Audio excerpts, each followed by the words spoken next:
Breathe easy, everybody. The big guy is back in town. Welcome back to the great Benjamin Higgins. We'll get to him in a moment. Good morning, everybody. Wanted to say hello to the Tier 1s. Does feel good to all be in here together. That's for sure. It's like missing an appendage when one of us is out. At least that's how Paulie and I felt, certainly. Great to be here with you. I'm Woodsy. That's Paul Reindl. He's the executive producer of the program. Good morning, Paulie. Hey, how are you? Doing great. And to my left, back in town, back from Bandon Dunes, back from the bucket list pilgrimage excursion, Benjamin R. Higgins. Welcome back, sir. Good to see you both. Good to see you, It's good to too. be back. A little wind burnt, a little sun burnt. Oh, yeah. Oh, yeah, dude. Oh, yeah. Now I'm staring right at your creamy, milky white thighs. Those got no sun. I was wearing pants most of the trip. Did you have to? Did they make you there? No. Okay. I did shorts a day. It was just cool. You know, Yeah, it's yeah. never hotter than like 61, 62. Well, so I've seen you play golf in 40-degree weather in shorts. yeah, I brought the shorts. I wasn't sure. So I want to know if they when the made wind you. blows, it just feels Oh, cold. yeah. I mean, there's a wind chill element to it, but my goodness, spectacular golf trip. I mean, The I knew it creme was de la gonna- creme, right? I knew it was going to be great, but I mean, Exceeded you'll expectations. never find a better collection of golf courses in the same place. That's amazing. Anywhere. That's amazing. They're all so unbelievable. So well manicured. Oh, I mean, just in every course with just spectacular views, ocean holes. I mean, they really have done it right. And then the resort is great. You know, Can I That's say good something food, quickly? just good accommodations. It was great. I want to get to all of this. Is it rude of me to say that every picture you posted, the first thing that popped in my head was, oh, looks like Torrey Pines. Every single picture, I'm like, yeah, it looks amazing, but like, looks like the golf course that's here. There was certainly, I mean, every course had some of that Torrey Pines element to it, but picture like the two most spectacular holes at Torrey Pines, and then like 30 holes 80 or more. like that just on multiple courses. And then there's the variety, because even though they're all in the same area, they're all very unique and distinct courses. Bandon Trails goes into these forests and is absolutely beautiful. Pacific Dunes it's just one of the most challenging, kind of different courses you played. Old McDonald, which I played yesterday morning before we left, totally different, like wide open. The wind is the tough element there. The greens are the largest greens in the world. I mean, you could have a putt that's like 50 yards on one of those greens. 50 yards. I mean, it is so long. And, you know, if you're not close, you're going to 5-putt some of the greens. Just my huge. God. I mean, they're all really different, really unique. It was absolutely spectacular. I overdid it for sure. I mean, How many total? so in the end, drum roll, please, 158 holes of golf over 4 full days of playing. And That is... when I went through my my Steps app to see how much it ended up, because there's no golf carts, you are walking the entire time. Okay, so this is from We wanted to total the whole trip. the whole trip. The minute you got there, I converted it to miles, so I went with the equivalent of about 21 to 2,200 steps per mile. I walked 70 miles of golf courses over 4 days. Oh my God. 70 miles. Almost 3 marathons worth of golf walking. How do you feel right now? I feel a little bit Banged up. Oh, yeah, a little banged up. What hurts the most? Left foot, right back. The hands are a little raw from my just God. swinging constantly. I just don't know that I would change anything about it. I mean, you're there, you just want to experience the golf courses. So you play in the morning and it's like, let's just go out and play again. I mean, you're out there, you're there. There's nothing else to do. There's nothing else to do. Let's go out and play golf again. So we did, and it was it was incredible. And your buddy Scott is just like you. Because here's the difference. If you would have gone with me, we would have played in the morning and you would have never seen me again. Right. You would have just slept, which you could have done. I would have gone back to the room and, spent some time with myself. Keep in touch with myself. I mean, is there an argument to be made? Jerk. Yeah, we played too much, but at the same time, you feel like when am I going to get back here again? I'd love to make another trip, but you don't know when, if it's going to happen. So when you're there, you just feel like, I just want to play and see as many of these courses as possible. So we ended up playing all of them, 7 of them, five full courses, 2 of the short courses as well. I just looked it up. I punched in our office address. Yeah. And I tried to guess like what's about 70 miles. Like I was like, Laguna Beach is probably about 70. So I searched to Laguna Beach from here, wherever they say Laguna Beach downtown is. 69.7 miles. Holy cow. So it would be like walking. You go downstairs right now and start walking to Laguna Orange Beach. County. Yeah. Orange definitely. County. And that's how far Ben walked over his weekend. I mean, That's crazy. It's not like that's not like you were there for a week either. Had a great caddy. Griffin had been there for about 8 years, so he knew all the ins and outs. Carried both of our bags. So we weren't carrying our bags. We were just walking. He walked the whole thing with 2 bags and had 2 bags on his shoulders the whole time. So, I mean, it can be done. It's pretty how yoked are the caddies? Yeah, they're all in really good shape. Such good shape. You think, are they going and drinking and partying? He goes, no. I go home, eat something healthy, and go to bed, and come back and do it again. And then a couple of afternoons when we didn't, double up and play again, he put his name on the list for like free agent. Like he wanted to work as much as possible. If he didn't get out for 36 every single day, he said he worked 182 days straight. Oh my God. Trying to do doubles both morning and afternoon. So, intense caddies up there Does as well. Does he owe the IRS money or something? There's no reason to work that hard. None. There's literally no reason to work 187 days in a row, 36 to 54 holes a day. Unless you make a lot of money. He's putting setting aside. He's got an acre he bought, and he wants to build like an Airbnb rental up there for golfers or caddies or whatever. So he's got a plan, a life plan. That's so and cool. He's doing it by caddying. So that's so cool. That was really cool to get to meet him. What'd you tip? We tipped him overall. I mean, between the 2 of us, $100 per round. Oh, that's was great. the tip. Yeah, so great. So that was. I think overall he got over 4 figures of our money. By the time it was over. And so how did you play? I know it started very rough. Terrible. I started terrible. After that, I recovered, and actually I think my last 4 rounds were 79, 81, 83, 81. Every time. And you guys played from the tips. Scotty killed me. Yeah, we played mostly the black tees, sometimes the green, which were 1 up from the black, but we wanted to see the course as the designers intended. So we tortured ourselves a couple of times. And, I mean, they were tough courses. They're gettable, though. The wind is the main defense. Fairways are big. I mean, you shouldn't lose. I probably lost 2 balls in the entire trip. That's amazing. They're big fairways. There's lots of room. Now, you can still get in a lot of trouble and find yourself in bad spots where it's impossible to get up and down.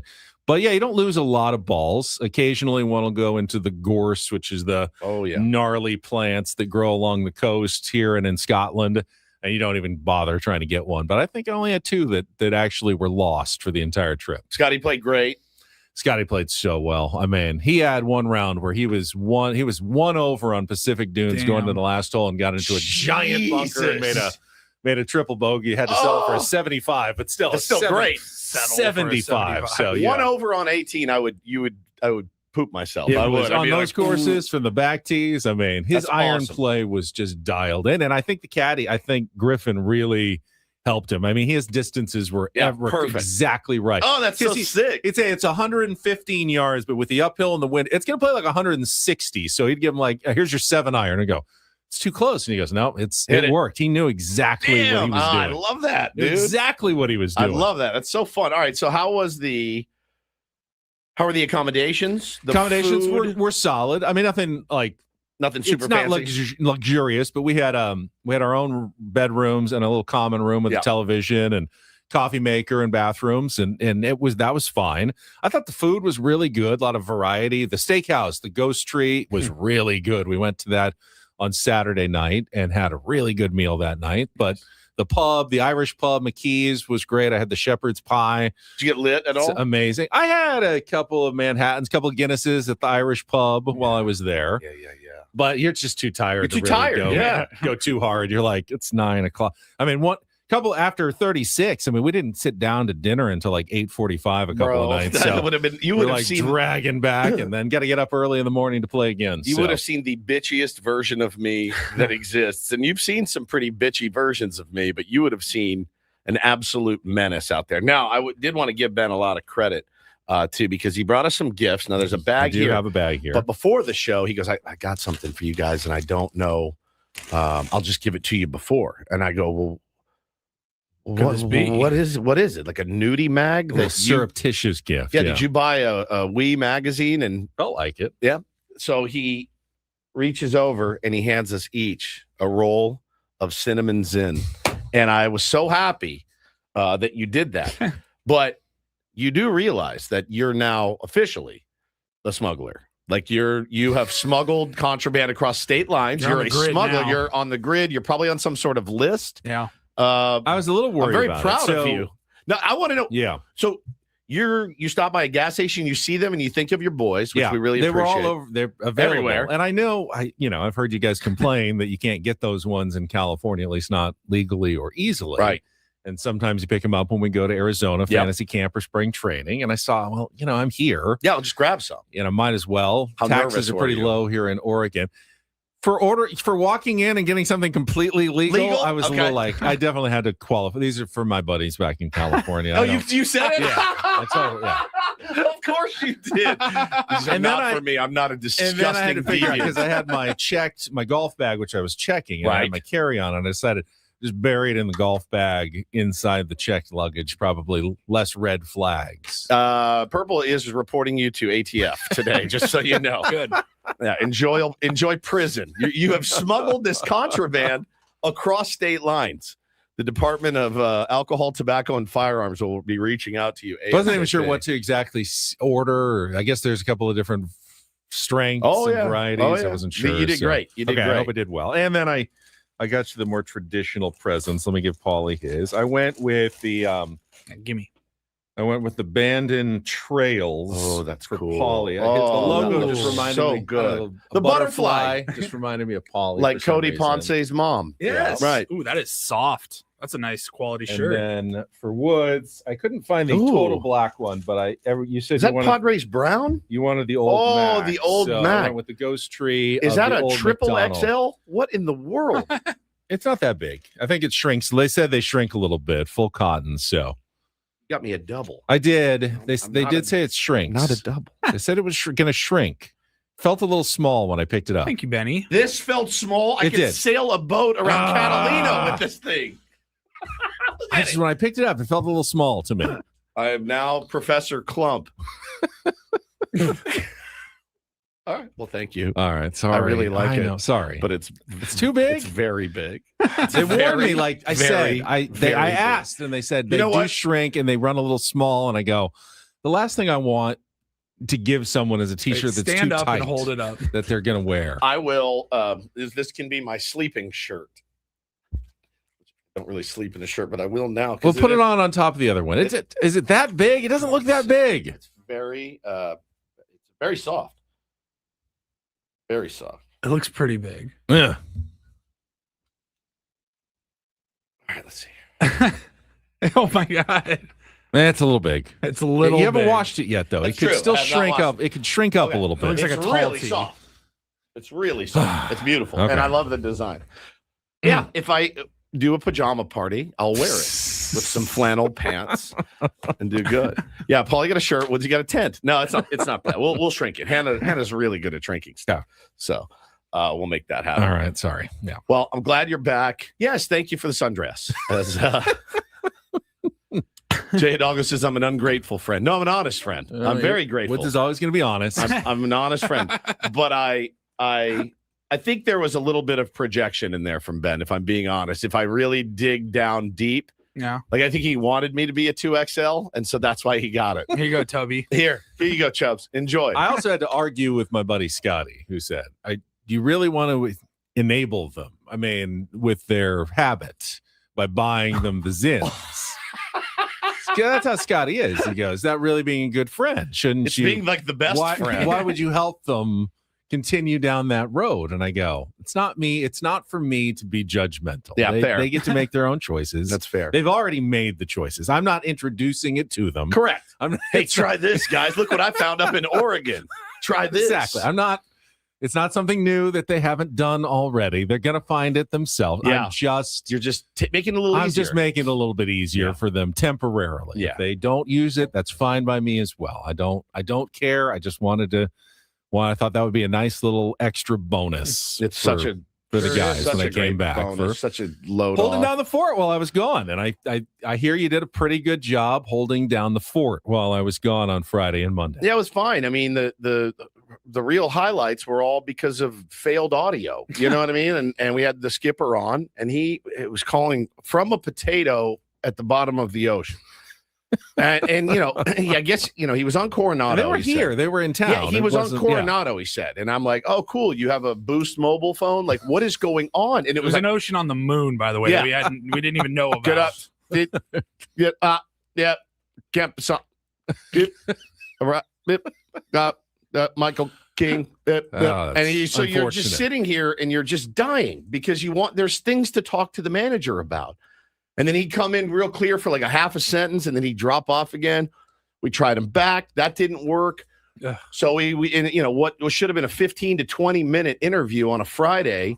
And next thing you know, man, it's a 6-minute interview. Two it's like, questions. hey, bro, thanks for your time. See you later. Like, there's no way I'm going to. Was it possible it was a setup just to avoid the tough questions about his team's lack of offense? The funny thing is like, we literally started with you at Bandon Dunes, and he was so jealous that you were at Bandon Dunes. And so we're getting into it. Had he been before? No, he had not been before. Yet, yeah. And so we're getting into that. And then all of a sudden, I did ask him a question about the ovens. Like, and so, Paulie, I'm looking at Paulie. Paulie's looking at me, and I'm like, we can't do this, man. Like, we cannot run this on the air, man. So it's that was crazy. And then Dennis Lynn comes on yesterday, and he's talking about Fernando Tatis Jr., which has been, since you've been gone, a very interesting topic. Everybody on the planet is diagnosing, and this is what's wrong with him, and people are mad at him because he made an error and all kinds of stuff. I mean, it's been crazy. The Little League Grand Slam. Yeah. And we're trying to talk him into hitting a baseball player. Impact the game any way you can. Eventually, you're going to home run. Yeah, it was awesome, dude. And then that was Stammen, and then Dennis yesterday. This was wild. There's a lot going on when you have so many coaches and so many years. These people like in your ears. Just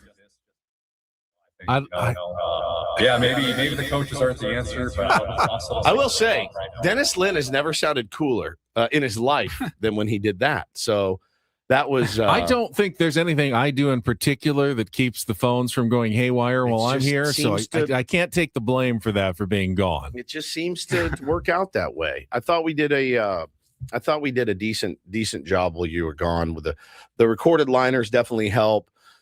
But I thought we stayed on task. We didn't get too goofy. We didn't do anything, completely off the rails. We stuck to mostly Padres talk yesterday. There was a ton to talk about. Mm-hmm. So it was fairly, for you being gone, was fairly easy. Well, we opened yesterday's show with a guttural yell, actually. Yes. Jimmy, which we don't typically do for a series split. Yeah. But because of how they won on Sunday and how much the tone of the show changed with that swing from Casty, I mean, that was worth a guttural yell because we were looking at they barely won 1 out of 4 games against the Cardinals. They just got dominated. Yep. And it was going to suck yesterday. And we're like, hey, enjoy Monday off. I don't disagree. It certainly changes the narrative. But again, me not being here, my first question, should it change that much? We had some of that discussion too. Don't be so results oriented. The results are good and it's a results based game, but at the same time, not sustainable. Not what they're doing is not sustainable. We talked yesterday about approach. I got 1,000 billion trillion approach. This team's approach is wrong, and I soapboxed a little bit in that I said, look. The approach of this team is the same approach that the Dodgers have and the Mets and the Cardinals. It's see a mistake, punish a mistake, hit the ball hard, good things will happen, right? That doesn't change. It's my philosophy for my little guys, and it never changes. You see a mistake, you punish a mistake, right? And They haven't been doing that. It's an execution thing, right? But the process of being in there is the right process. They're in the right process. The results, the execution aren't quite there right now. And, so that's kind of where we spent a lot of our time yesterday is talking about, let's stop blaming the hitting coaches, guys, here at the end of the day. It's the guys that are up there taking the ABs. There's no offensive scheme that you install here unless you're the Tampa Bay Rays. They have installed a new offensive scheme this year that is let's bunt like crazy, and they're winning games because of it. Now, they have the personnel to do it. When you're looking at our team and you look at our personnel is different. But you're not bringing Josh McDaniels in here to install the high-tech offense. No team that doesn't exist. It's the same in baseball as it's always been. See a mistake, punish a mistake, hit the ball hard. It's not basketball where you have Right. a coach diagramming Yes. an inbounds Right. play like the Right. perfect. Oh, this is going to catch him off guard. I know what See-ball, defense they're hit going to be ball. in, Yeah. so we're going to Throw do ball, this catch ball. instead. Well, guys, we're switching to triangle offense next year with this new guy. It's going to take some getting used to. No, it just is the same approach for every team at every level. It's the same thing. And when you change that, you could say, let's be more Aggressive. Let's be less aggressive. But then right? all of a sudden you're swinging at pitches out of the zone, So which is never a good thing. I talked about yesterday too. There's games you look up with the San Diego Padres. You're like, how is this dude in the sixth with 66 pitches? Well, it's because the game plan that day was he throws a lot of first pitch fast, go attack it. The process is right. That's the right process to do. If he is starting you off with heaters and you can identify the heater and stay on the heater and hit it, the process is right. We all worry about the results because the results aren't there right now. The results with wins and losses are totally there. They're totally, totally there. So however they're doing it, well, at least they're getting it done. But the offense does have to come around, or this team's not going to go very far. Yeah, I didn't watch a ton. I saw Saturday's game in the afternoon, most of it, and then I saw the highlights of Sunday and felt so good for Nick Castellanos to come in and, against that guy, Riley That O'Brien. guy. I Yeah. mean, And that AB, oh my God, it was He so went down 0-2 legendary. right away, 0-2 right away. Broke And his ended bat up at one working point. I mean, 8 or 9 everybody felt the game was over, right? Oh, yes. Completely over at that point. I couldn't believe it.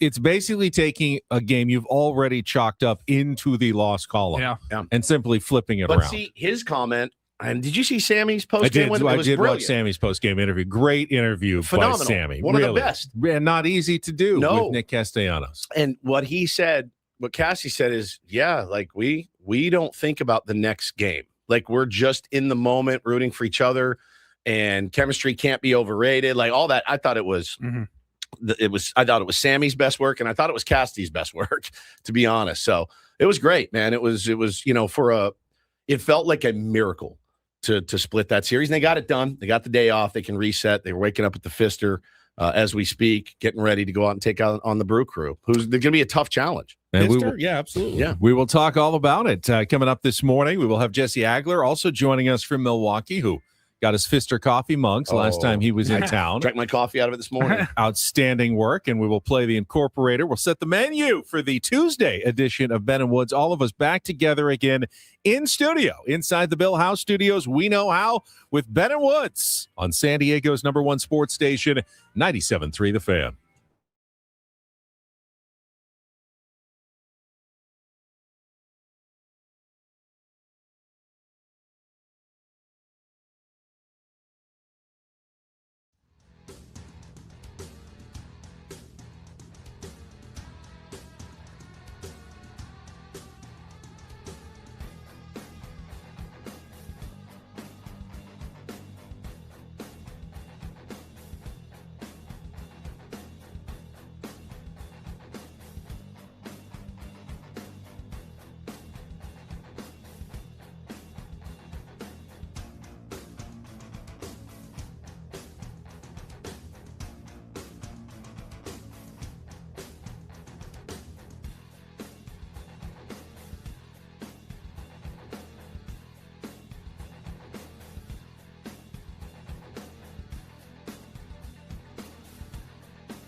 He just here. I'll show you a little. Just a little. Please Just a don't. little bit. What hurts on you? Nothing at all. A little bit. Nothing. Now, So let's say whatever you're about to touch is the only thing. Let's say It's gonna hurt. Right? All right, yeah. Okay. Pretend your knee hurts. Pretend your knee It's going to in a second. right here. Oh, that is not pleasant. Hey, player, this is all yours. This room with this view. This speakeasy with this cocktail. Hey, could you make that too? The spa with this. Ah. And this pool on this roof. This is all for you. The all-new Hamul Casino Resort, now open.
I know I was only gone from San Diego for, 4.5 days? But I did the traditional return to San Diego stop and got a burrito on the way home. Yeah, you got to do it. My son picked me up at the airport last night. Yeah.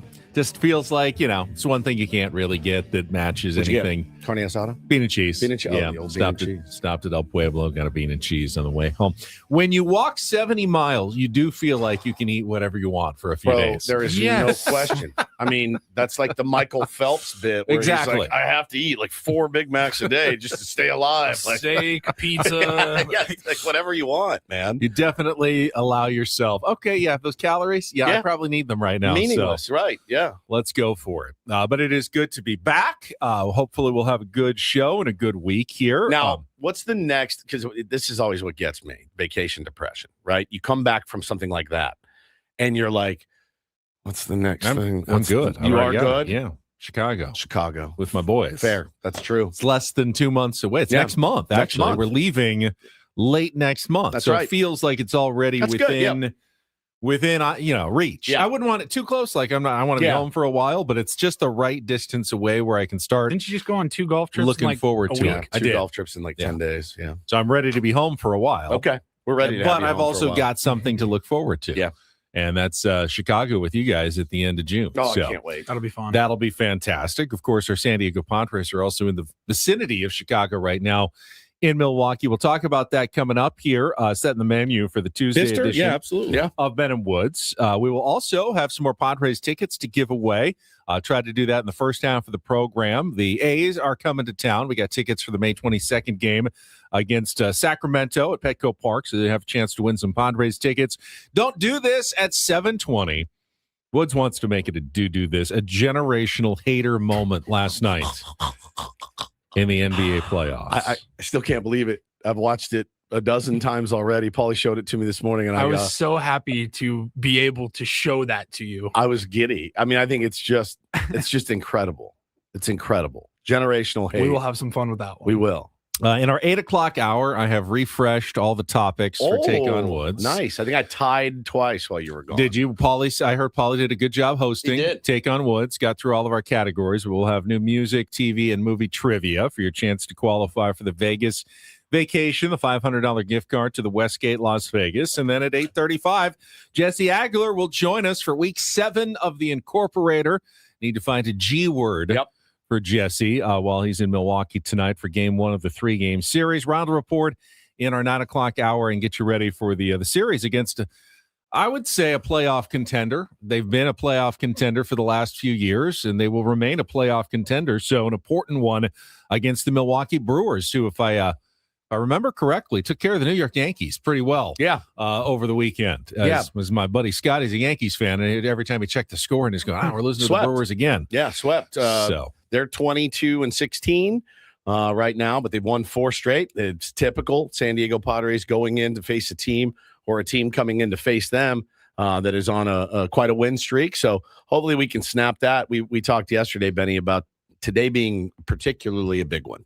If you want to win the series, you really have to win today because you got Big Miz on the bump tomorrow against Michael King. And I don't know, when you were gone, did you see Mizorowski's inning he had? Against the Yankees? Yeah. When he threw 13 pitches, every one of them was 101 or better. He's really, really good, and he's really nasty. And I don't know about you, but I don't see the top of our order or the bottom of our order handling that very well. Well, I guess if I want to look at the glass half full, which you do, Padres offense has made every pitcher look like Jacob Mizorowski. So really not much different you're facing Jacob Mizorowski. And since we do give the allowance when someone's gone to pick something to talk about that they missed, I wanted to pick something positive. It would be easy to harp on the Padres' lack of offense right now, and we will continue to discuss that. And they need to fix that. But even though they lost the first couple of games to the Cardinals while I was gone, really was the best maybe entire trip through the starting rotation that we've seen from the San Diego Padres. And it actually started last week when they had the opener, Bradley Rodriguez, and then Matt Waldron. It's outstanding. And then you had Michael King, who only gave up 1 hit. It was a game they lost, but just 1 hit and the solo home run.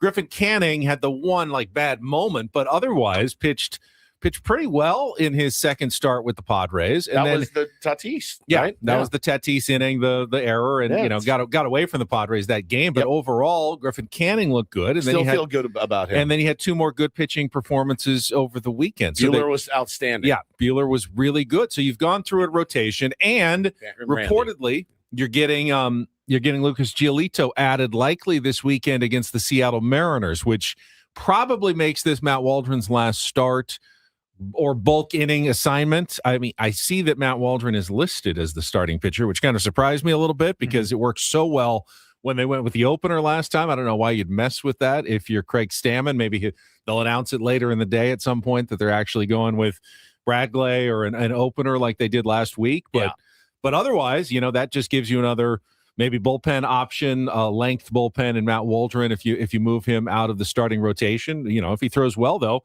that's a good thing for the San Diego Padres pitching wise. Yeah, for sure. And we said yesterday that there's no reason to throw Matty Waldron out there in the first inning right now. There's just not.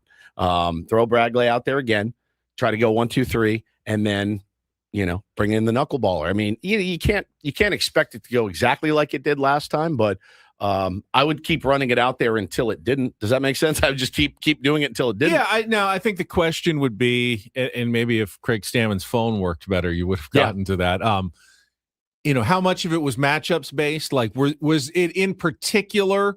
Were those guys? I think was it the Giants that they didn't want him facing? Yeah, those Casey guys Schmidt 3 times. Was it Casey Schmidt? Was that a Casey Schmidt thing, or is that an every team thing where you just want him coming in the second inning? That could change the equation a little bit against the Milwaukee Brewers. Maybe they like the matchup with the 1, 2, 3 hitters Matt Waldron's going to face, so they don't really need him to, be set up by an opener, that they'd just be fine with him going in the first inning. I guess we'll find out more later today. Yeah, because they didn't list Bradley till later in the day. Later in the day, popped up that Bradley Rodriguez would get the start. So maybe it's a little bit of gamesmanship, but I can promise you the Brewers know exactly what happened last game.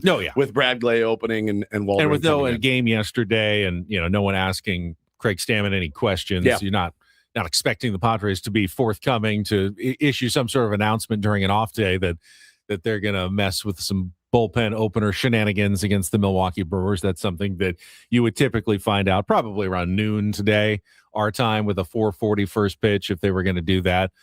Give enough time to set the lineups, but not, particularly have to do that, a day in advance or anything. 4:40 start today, huh? I believe 4:40 is what I saw on my schedule. Right when I have to report to the field for our final Little League game. So I will be following along on my phone before playoffs this weekend, but excited to get this last one in today, but I will miss the most of the game. I'll have to go back and watch. It's a bummer. I've been locked in on these, man. You're nearing the end of the season. Yeah, we're done. This is our last regular season game tonight for the boys, and then we'll have playoffs this weekend, and then all wraps up. Okay. It's been fun. Well, I think you've done a good job in your first season. I think I have. I mean, I don't remember any major incidents that you talked about with parents. No, or parents have been amazing. Umpires or anything. Umpires have been. Heard a lot of nice stories. Coach. Love your coaching style. Umpires have been 14-year-old umpires. I'm like Dylan Brooks when it comes to umpires of any age. That's just how it goes. Sorry. Yeah, sorry. I respect it. Yeah, just try to get right. All right, let's check traffic, and we can look around the rest of baseball, including another team that's struggling in the NL West offensively at the moment. That would be the Los Angeles Dodgers, and how the Padres moved into first place all by themselves last night without doing anything other than going to sleep at the Pfister Hotel in Milwaukee. That's right. Get to that coming up next. Pfister? Yeah, absolutely. Yeah. On 97.3 The Fan. From the 855 Get Ross Traffic Center. Injured? Demand justice. Demand Jurowitz. 855GetRoss.com. Getting crowded through National City, northbound on the 5 from the 54 to past the Plaza Boulevard downtown exit. Northbound on the 805, a slow spot at 43rd Street. This report is brought to you by Valvoline Instant Oil Change. Summer driving season's almost here. Stop by Valvoline Instant Oil Change. They'll check your tires, lights, and essential fluids with any oil change. Stay in your car. No appointment needed. Visit SoCal Oil Change for coupons. Valvoline Instant Oil Change. Your 15-minute drive-through oil change. Our guest on Bandon Woods appear on the SDCCU fan hotline. It's not big bank banking, it's better. Quick shout out to one of our favorite tier ones. Happy birthday to T.O. Mel. Happy birthday, buddy. Congratulations, T.O. Love Mel. He's great, absolutely dude. Fantastic. The LA Dodgers opened a 4-game series against the San Francisco Giants last night at Uniqlo Field and continued to struggle offensively. Now, losing to the Braves 2 out of 3 is not, not a huge crime in terms of baseball. The Braves are hot right now. They're probably the best team in the National League at the moment. It's weird. They beat Chris Sale, though, in the first game of that series. Then they lost the next two. But in the last 4 games, they've scored 3, 2, 2, and 3. So Padres offense not the only one struggling in the NL West. They had a 2-1 lead for a lot of the game last night, and then all of a sudden the Giants came to life late in the game and just poured on some runs against the Dodgers bullpen. Mostly Roki Sasaki gave up couple of them, and then they tacked on a bunch late and ended up winning that series opener 9-3, which means the Dodgers have now dropped to 24-17 overall, a half game behind your San Diego Padres. And you go back basically now to the middle of April, the Dodgers have been playing pretty pedestrian baseball here at this point of the season. Yeah, for what they have, I mean, they've still scored 36 more runs than we have. They have a run differential of plus 60 on us, right? They've scored 63 runs. We've scored 3, right? In for run differential. I don't know what it is. My guess is, look, man, this is a team that gets up in September and October. They have been for a while. When you win back-to-back championships, I don't want to say the motivation isn't there, but I can see how the May game, the May square off against the Giants. I don't know how much it pumps your nads if you're a Dodger player with 2 rings already. You played deep in October. Like, I just don't think they're concerned. Well, they shouldn't be concerned. To see their concern is laughable. But listen, my position hasn't changed. You can't worry about what they do. You have to figure out what's going wrong in your scene, and obviously it's offensive with the San Diego Padres. And of course they're taking that tack. There's nothing to be concerned about. There's nothing. Every team goes through offensive lulls, and they're right. But I think it's significant that they are at least having to answer those questions. Yeah. At this point, Max Muncy was talking after the game, like doing the old, "Hey, we've won 2 World Series in a row," sort of lay off sort of thing. And if they don't get things turned around, their fan base does not have unlimited patience. Oh, they have no patience, just like every other fan base. And it's not going to be a fun season for them if the Padres remain, right neck and neck with them all year long. That's not what they were looking to do when the season started, given their massive payroll, their pitching depth. I mean, they felt like they should be able to comfortably win the NL West and, have a double-digit lead in August and September where they're not going to have to worry about it. And that very well may still end up being the case. Run differential would tell you, yes, they have separated themselves a bit, even though the Padres are a half game ahead. But I would be somewhat concerned, maybe not so much about the Dodgers if I was a Dodgers fan.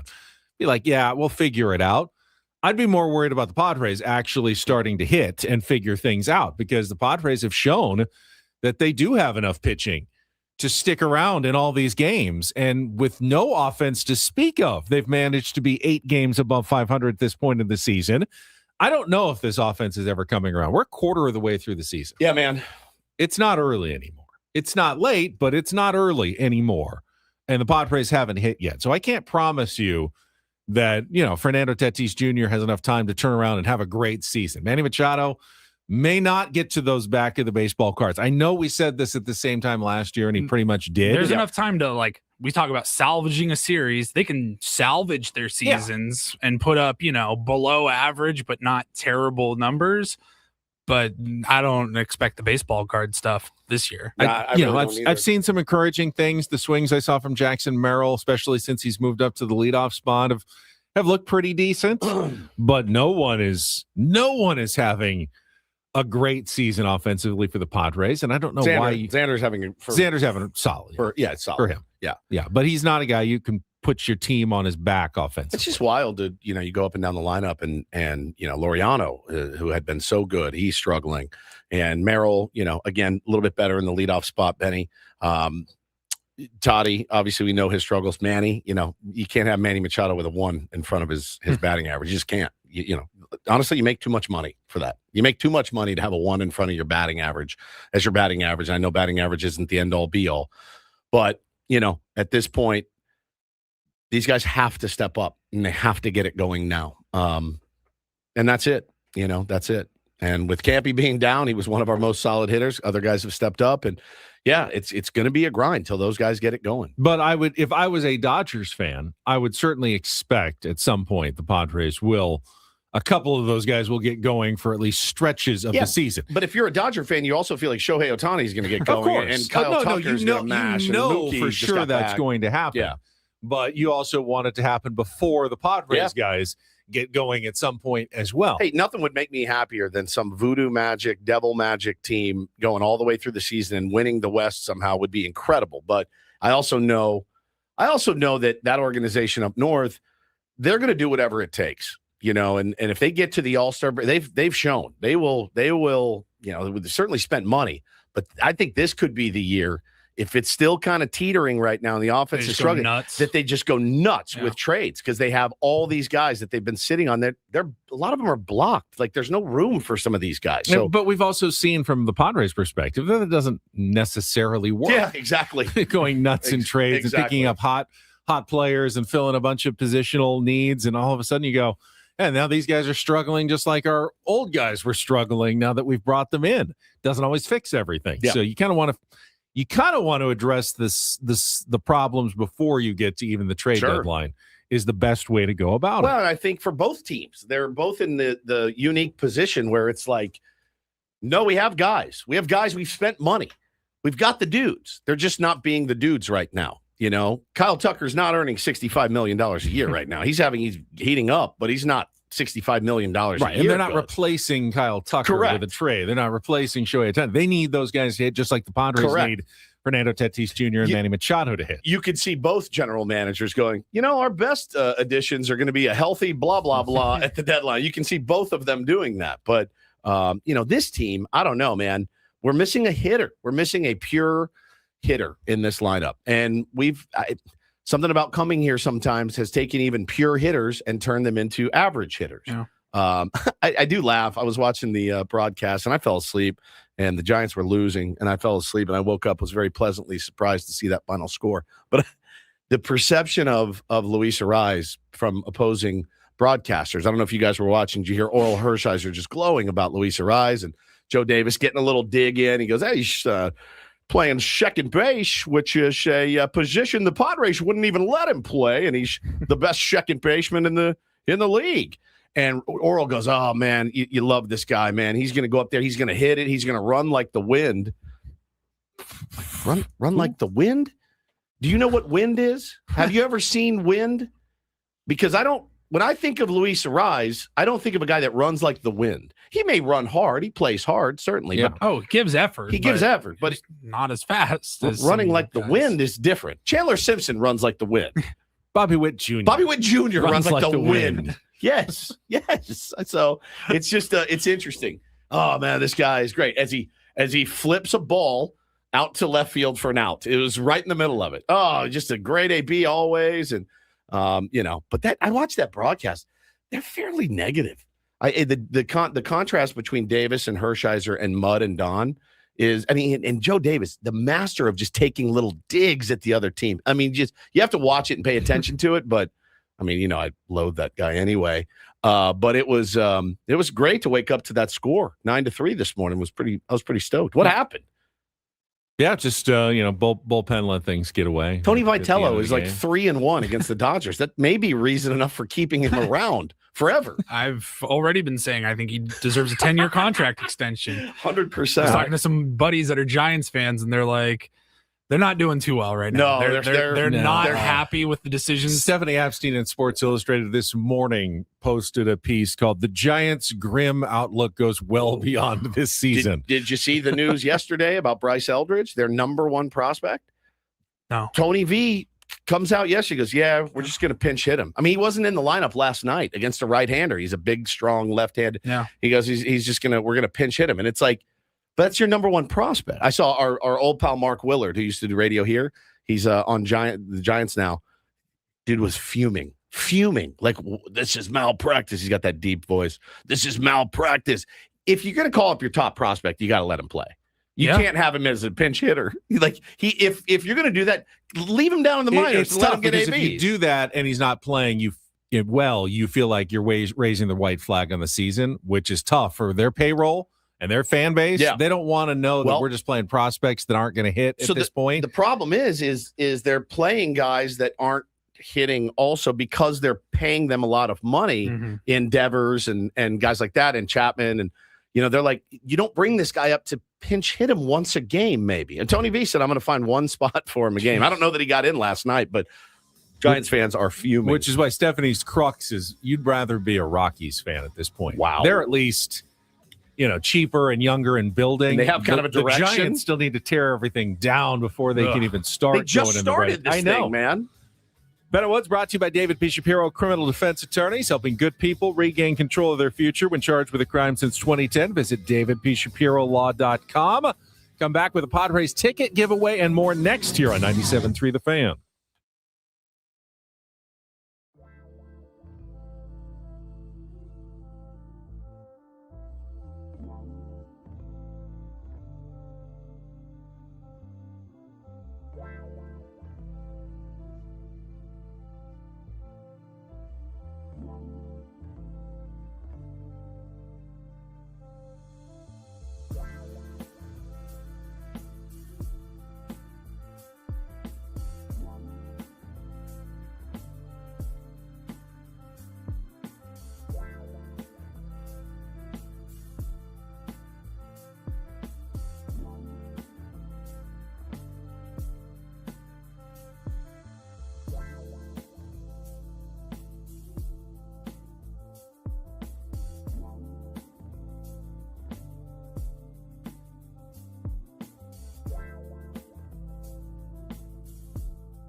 It's nice to be cared about. Woods checking on me. How are your feet? How you doing? How's your back? I'm all right. I see your hands. I'm gonna feel them.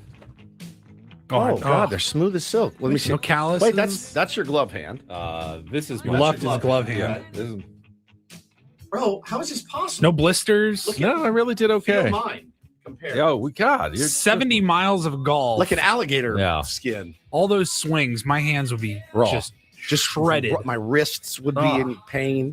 doing all right. I managed to, I prepped for this for a while. Yeah, I you wanted to be did. ready for it and felt like I did a pretty good job prepping for the trip.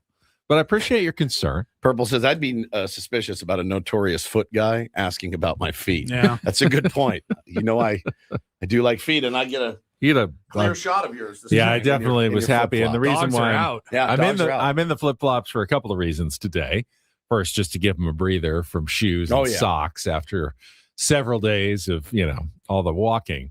Also, I'm anchoring tonight and tomorrow, so you are? get to go home for a little bit between the show and head back. So I go right into the news side of things the next couple of days on the That's desk. nice. It's better Yeah, coming back like that. You don't have to go do a story. I'll or be up something. a little bit later, but I don't have to go around carrying the camera gear all around town. I can just kind of sit at the desk and read the prompter for a couple of days, which isn't the worst way to get back into work tonight. Hopefully there's no giant breaking news, knock on wood. Well, I know what. I'll be at Little League, but Paulie, if you could watch and see if we can find any more gold. Mm-hmm. Yeah, it's been a while. We've gotten some gold from your anchoring. Been a while. Yeah. We're going to give away some Padres tickets coming up this hour. We've got Don't Do This, and Jesse Agler will join us next hour for the Incorporator from Milwaukee as the Padres open another road trip. Where do they go after? They go to Milwaukee, and then they are. You got the schedule over there, Paulie? I checked it last night. Now I've forgotten what's this.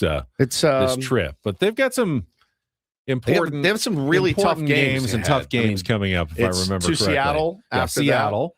And then, which they swept, but those games were all close and tough against the Mariners, and then home against the Dodgers. Right. So yeah, I'd say it's a pretty tenuous schedule ahead for the San Diego Padres. The Mariners have yet to get going. You don't want to be the team that gets them going, and they're only 2 games below 500. But Cal Raleigh I think he's in an 0 for 36 right now. You don't expect that to last very long. God. How's his body language though? By the way, Is he moping? Should we ship him out? Trade him for nothing, a bag of peanuts at this point. I got so many. I would trade Fernando for a bag of peanuts DMs over the weekend. It would make your head spin. It's easier to hide your body language under all the catcher's gear, perhaps, but he's a bigger guy anyway, so maybe he looks kind of 157 with a 238 on base percentage and a 320 slugging percentage in the middle of their order. I feel like you could do that. I really do at this point. 60 homer season last year. That is absolutely nuts. Nuts. But again, if you're a Mariners fan, you're going, we're surviving. We're 20-22. Yeah. Got a great pitching staff. Great that pitching. keeps you in every game. They won last night. In fact, if you want to, we can go through the rest of baseball right now. Yeah. Little early MLB reach around, Paulie. They're doing the reach around. They're doing the reach around. Everybody's doing the reach around. Yeah, limited schedule on a Monday in Major League Baseball. Already mentioned the Dodgers beaten by the Giants 9-3 at home in the opener to a 4-game series at Uniqlo Field. I was told by my buddy Scott it's pronounced Uniqlo. Oh, not Uniqlo? It's not Uniqlo. It's Uniqlo. Uniqlo. Okay. Uniqlo Field at up there in Los Angeles. The Diamondbacks, elsewhere in the NL West, got a really nice pitching performance from Mike Soroka as they beat the Texas Rangers 1-0. 6 1/3, 3 hits, no runs, 5 strikeouts, just 1 walk.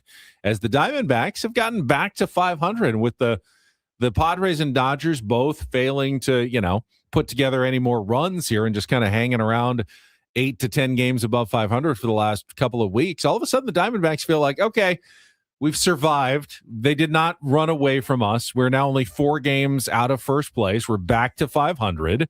Maybe we can stick around in this thing for the rest of the season. They're also looking for more offense right now. They haven't had huge numbers from some of their stars. Ketel Marte is hitting just 213. this season, and Geraldo Perdomo's hitting 228. If it weren't for Ildemaro Vargas, It's unreal. Who was the National League Player of the Month for March, April, their offense would be nothing as well. Corbin Carroll's okay. I mean, he's got an OPS of 861, so one of their stars is performing, but the rest of them is scuffled, and they only managed the one run yesterday in the first inning on a Perdomo double, but that was enough as they made it hold up for the 1-0 win over the Rangers. All right, elsewhere, those Seattle Mariners, we were just talking about them. They beat the Houston Astros 3-1 last night. George Kirby, 5 innings and then 4 relievers, took it the rest of the way in the victory over the Houston Astros in an AL West clash. The Astros now 10 games under 500 as they continue to scuffle.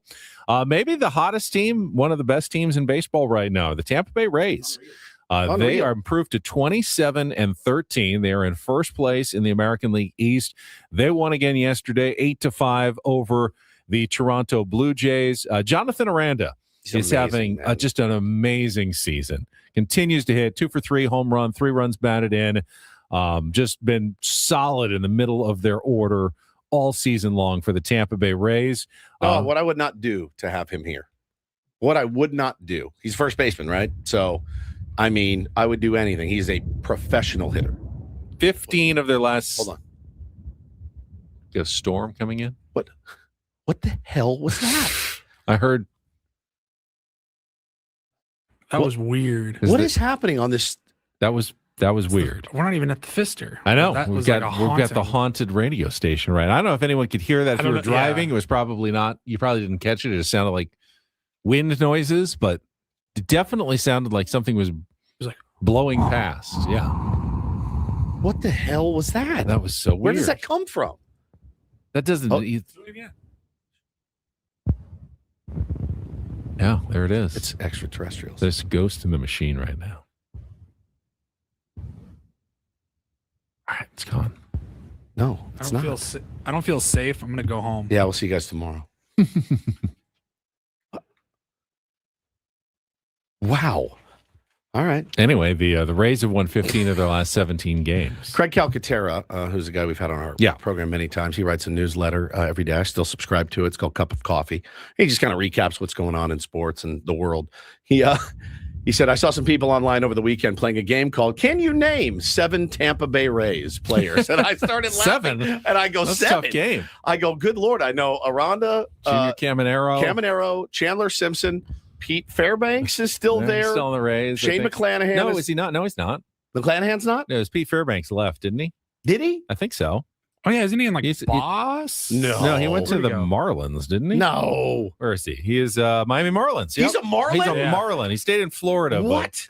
He's a Marlin. When did this happen? In the offseason. I had no idea. Yeah, he's no longer with the Rays. I mean, look, guy named Richie Palacios had 3 hits and drove in 3 last night. Yandy Diaz is still there. But 7 is tough. Yeah, and they gained a game on the Yankees. Tough one for the Yankees. Ryan Weathers, old friend Ryan Weathers, was tossing a no-no. Gave up a hit and a walk, I think, and then they pulled him. And then the relief pitcher gave up Brent Hedrick. Never heard of him. Gave up a 3-run home run to Kobe Mayo, is his name. Yep. And the Baltimore Orioles pulled a 3-2 win out of the fire over the struggling New York Yankees, who've now lost 4 in a row. Yeah, man. But the Rays, they're doing it again in a multitude of different ways. A lot of bunts. They're a real small ball team, Benny, but they have won 9 out of 10. Now you said the personnel. The personnel makes it work. You'd be crazy if the Padres were just doing that all the time. I'd be crazy. Yeah, I'd be crazy. But if Chandler, Simpson, and some of the guys, but they got hitters. I mean, Junior can hit, he can mash, and Aranda is. I think he's leading the league in RBI. Like those guys can hit. But they're doing it different ways. They're putting a lot of pressure on the defense. The bunt is back, by the way. It's fully back. They're writing articles about how the bunt is back after it being down last year everywhere except for here. We used it 50% more than the second place team. Didn't really work for us. I mean, we won 90 games, certainly, but I don't know how it bodes in the playoffs, but, we'll see. The Rays look really good, and I think you have to credit their front office, as you always do, and, of course, their manager, Kevin Cash. Somebody tweeted the other day, he's in a flow state right now. Like, every button he's pushing with that team is the right one, and he's just he's in the zone basically. You get the big spending. Well, obviously the Yankees, but the Blue Jays, the Orioles went out and spent a ton, and you got the Red Sox in your division, and somehow the cheap Rays are leading them all right now and playing some of the best baseball in the league. One other game yesterday, the Cleveland Guardians beat the LA Angels 7-2. Another old friend alert, Joey Cantillo, 6 shutout innings, lowered his ERA to 2.98, got his 3rd win of the season for the Cleveland Guardians. And that wraps up our MLB reach. It's a short reach around, a quick one. So just on a Monday. All right, before we get to it's still an important one. Yeah, short one. It's still an important one. Yeah. Before we get to Don't Do This on a Tuesday, let's give away some Padres tickets. The Sacramento A's are coming to town, and we've got tickets for the game on May 22nd. You can get your own tickets at padres.com/tickets, but be the 5th caller right now at 833-288-0973, 833-288-0973. You're going to be able to win a pair of tickets to see the Padres hosting the A's at Petco Park on the upcoming homestand next week on May 22nd. All right, when we come back, teased it earlier, but a generational hater moment. Don't know how I feel about this one. I cannot believe this, man. But we will discuss what happened in the NBA playoffs last night in a Don't Do This context. Coming up next with Bennett Woods on San Diego's #1 sports station, 97.3 The Fan. First, though, talk about my golf trip that I just went on. Promise you I would not have been able to do this 3 years ago before I lost the weight with SDFatLoss.com. Would not have made it. 70 miles, no chance.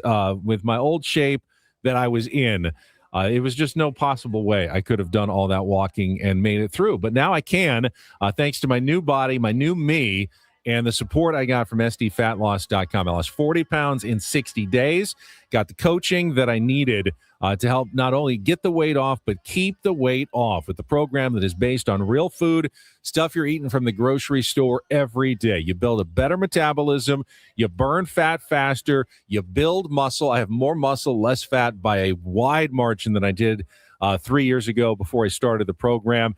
And it's just a one-time cost. You can set up a free consultation right now at SDFatLoss.com and take $200 off this month during their spring special to get you ready to go before the summer without the GLP-1s. Very expensive, and you got to stay on those. Plus, you're probably losing as much muscle as you are fat. This is sustainable weight loss the right way. In 2 months, you can change your life like I did, eating regular stuff from the grocery store. Try it. Check it out. What do you have to lose other than the weight? Go to SDFatLoss.com. Set up your free consultation at SDFatLoss.com. Results may vary.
player, this is all yours.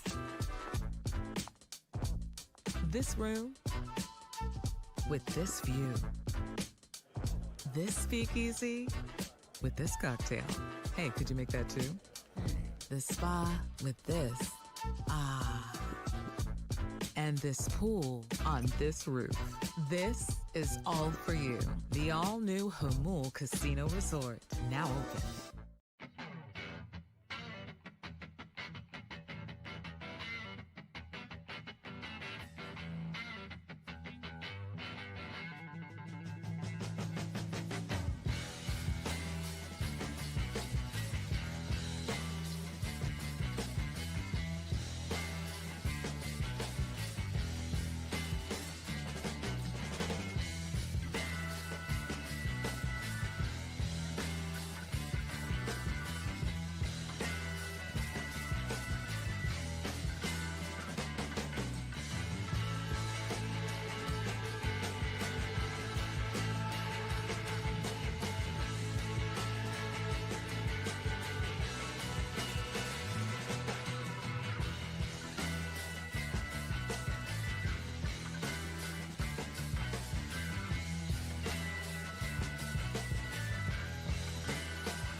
Now, I'm going to just, I give the first don't do this for me.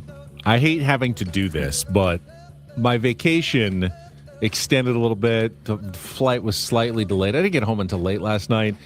I worked on a lot of Take on Woods categories. Yeah. Didn't really get to do my entire show prep. That's and I was fine. like, I You'll came be in okay. and I could not find any DDTs this morning. You'll be okay. Holly, though, had one that I thought is very interesting, and I did not see this over the weekend. This was after the Philadelphia 76ers were eliminated in a sweep, right, by the New York Knicks. Yes. Philly got eliminated. You know, I saw this stat. Like, Joel Embiid, he's a bit of an enigma in the NBA. He's a very talented player with a incredibly high ceiling. But I saw a stat that goes, he is the only former MVP who has never played in, like, the conference or league finals. Damn. That's legacy defining stuff right there. Oh, sure. You're the only MVP that couldn't even carry your team to like the Eastern or Western Conference especially finals. In that league. That league, it's very, very. I mean, he came up so huge in the series against Boston to get them against the Knicks, and they just looked like they had nothing left in that series against the Knicks, which you kind of understand. But this is another year that they're not getting to the promised land. Right. So they were swept by the Knicks, and Joel Embiid, like every other star player, did his post-game press conference, brought his young child out there with him. That's a good bit. And then I saw a bit. Now, I don't particularly care for this commentator, but Nick Wright from FS1. He has some smart takes. He does have some smart and measured takes and then completely outlandish TV stuff. But he goes, I know Joel Embiid to be a great father and a good family man and a genuinely good person. But you should not be allowed to bring your child to a post-game press conference after you lose. And he used an example. He goes, look, I think the first athlete I remember doing this regularly was Steph Curry. He would have his little daughter out there sitting on his lap, playing with the microphones, and it was cute and adorable. And he goes, but those were always after big wins. And it was celebratory, and everyone was just kind of loose and having fun. Yeah. After a press conference or a game like that, where your star player is up there after getting swept, once again, not making it to the next round, there's some tough questions that need to be asked. And it's kind of hard to do that when they have their small child sitting there on their lap. It's human shield. Whether or not he's not even saying it was intentional. Like, it could absolutely just be completely unintentional, and he's not even thinking about it. It also could be intentional. He's like, not going to ask me hard questions now because my kid's here. But I go, I can't really argue against what Nick Wright was saying there. It's a good point. Yeah, I mean, if I was one of the reporters and I wanted to ask a couple of tough questions of Joel Embiid, I would now worry, am I going to look like the jerk? A hardo. For, embarrassing this kid's dad right in front. He's sitting there, right, like creating this bad moment. Am I going to look bad just for doing my job now? Yeah. You had to ask Manny Machado after a divisional round or a wild card sweep. They just got embarrassed. He didn't play well. Hey, he's got his kid with him. How do we get to this next level, Manny? Like, what are you going to do? There's some tough questions that you might want to ask. And if he's got his little son just sitting there on his lap, you may not want to ask that question. Yeah, anymore. It will definitely give you pause. That's for sure. Yeah. That's an interesting point. One that I would not have thought of. And we talk about how it's, it's their place of business. Well, it's also the journalist's place of business. Like, they're trying to do their job too. That's true. And if they can't fully do it, I'm like, I see the argument. Then again, man, people bring their full dogs into Chinese restaurants these days. So I everywhere I go, restaurant I go, closed restaurant, there's your giant labradoodle sitting on the floor around my food. Every grocery store. I have zero problem with players bringing their kids pregame, around the field. Craig Stammen encourages it. He wants it to feel like a family atmosphere. So we saw it at spring training, see it occasionally during the games, and because of the schedule, especially of baseball, but basketball and the playoffs are pretty intense too. You won't ever get to see your family. If you can't bring them to work, you basically won't see them at all. So, yes, there has to be allowances made. Families are a good thing to have around for the players, but not at the post-game podium after a season-eliminating loss, when it might be your only chance as a reporter to talk to Joel Embiid for months. Yeah. You may not see him until the next year. You're like all your off-season stories. I need to get all these questions out. Some of them aren't going to be easy. Yeah, it's not going to be fun. Having the kid sitting there at the podium is not the greatest thing to have to deal with at that point. I'm going to switch gears here quickly because somebody brought it up in the chat. Now, I did want to ask Ben. I think this is a good spot for it. Did you hear the Derek Togerson question to Nick Castellanos? I did. Okay, you still have it, Paulie, or no? If you don't, it's no big deal. He basically said to Nick. So during the bat, he broke a bat. Had to go get another one. They threw him Tatis's bat. He goes, "Thank you," and then went up and hit a bomb with it. And Togerson was trying to be funny, and I didn't have a problem with it, but he said, "So you're going to give him grief now? So you've hit a homer without, before he has." And Casty gave us a drop. Really good. That's rude. That's rude. Now, what I saw was a lot of people saying, our beloved Ben would never. And Paulie and I disagree. Yeah. We thought that sounds very much like a Ben question. And I wanted to ask Not you. trying to be a jerk. Not trying to be a jerk, but just lighthearted. Yeah, I think I would have hopefully recognized that Fernando Tatis Jr. is going through something that's not to be made fun of right now. Correct, right? Yeah, and I think that's what Nick Castellanos was pointing out accurately. Like, are you nuts? Why would I? We're trying to get him going. Yeah. This is not the time to be busting the chops of my teammates. This isn't a funny situation anymore. Yeah, we're past it. First couple of weeks was funny. Now it's not. If he was hitting like 400 with 38 RBIs, but just didn't happen to have a home run, right, and everyone's going, "This is weird," but man, he's playing at an MVP level. Let's kid him a little bit about the home run thing. 100%. Fine.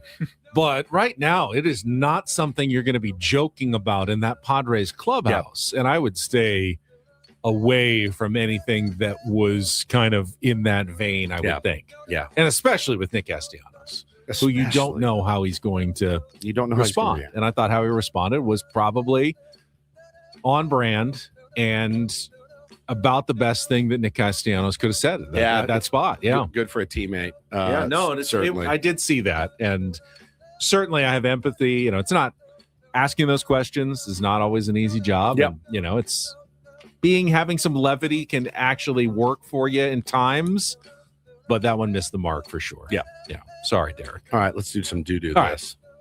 DD mega doo-doo. Thank you for bringing this to my attention today, Paulie. This was absolutely crazy. As soon as I got here, he goes, "Come over here."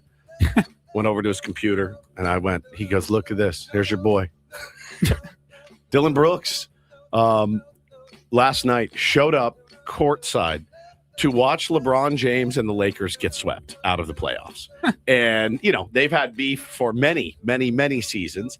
And listen, Dylan Brooks is not LeBron James. We all know that. So to have a guy that is a way worse basketball player than you, and I mean way worse basketball player, sitting courtside, iced up, by the way, got all his jewelry on, the grill in, and he is laughing at LeBron. LeBron is at the free throw line.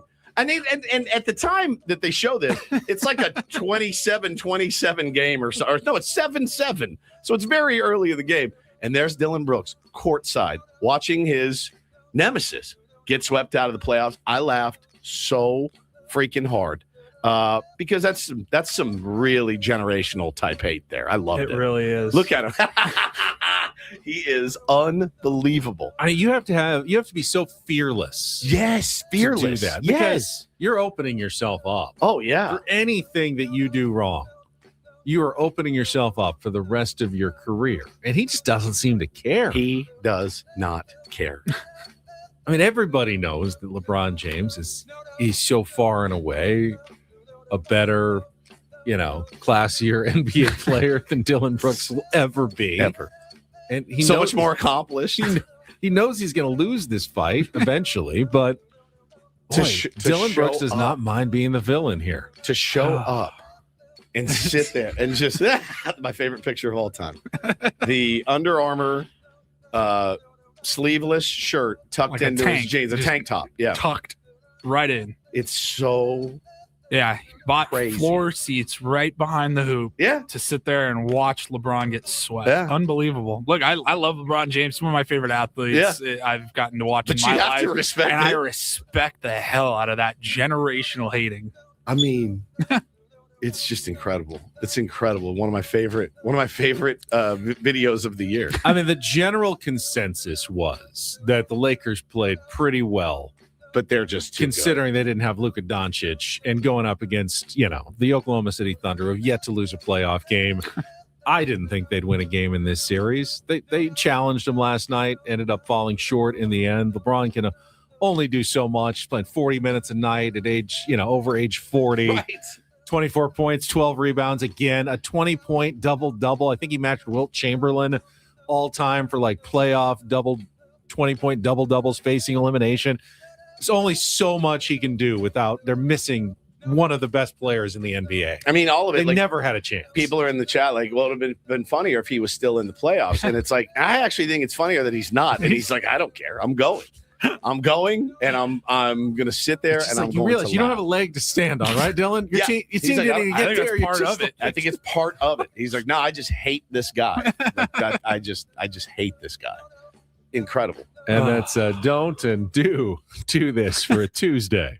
That was Don't Do This with Ben and Woods on 97.3 The Fan. Padres are getting another starting pitcher, perhaps as soon as this coming weekend. What does that mean for the rotation? And what happens to Matt Waldron after tonight's start against the Milwaukee Brewers? We will talk about all of that coming up with more Ben and Woods on San Diego's #1 sports station, 97.3 The Fan.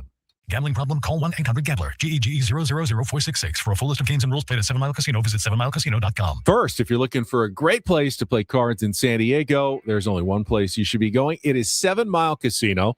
Such an easy drive. Just 7 minutes from downtown. You head on the 5 freeway south, Chula Vista. Get right off Bay Boulevard. You're on the west side of the freeway. And before you know it, you're sitting down, you're having a great time in a great environment, Woods. That's exactly right, man. Sitting down to play some California-style blackjack, some Texas Hold'em, some Pai Gow, some Baccarat. It's all there for you. Friendly dealers, a smoke-free environment as well. But the thing, the major selling point, guys, is that it's just 7 minutes from downtown, and it's so nice once you walk in the door. You can get a meal at any time from Sammy's at 7 Mile. The 24/7 players menu available any moment of the day, including 7:30 on a Tuesday morning. Hey, maybe you feel like Kung Pao chicken right now. Yeah, go get it. You can have it. It is fantastic. It is available right at this moment. One of the great things about 7 Mile Casino. Check it out today. It's just 7 minutes from downtown.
He just here. I'll show you a little. Just a little. Please don't. Just a little bit. What hurts on you? Nothing at all. A little bit. Not that now. So let's say whatever you're about to touch is the only thing. Let's say It's gonna hurt. Right? All right, yeah. Okay. Pretend your knee hurts. Pretend your knee. It's going to in a second. Right here.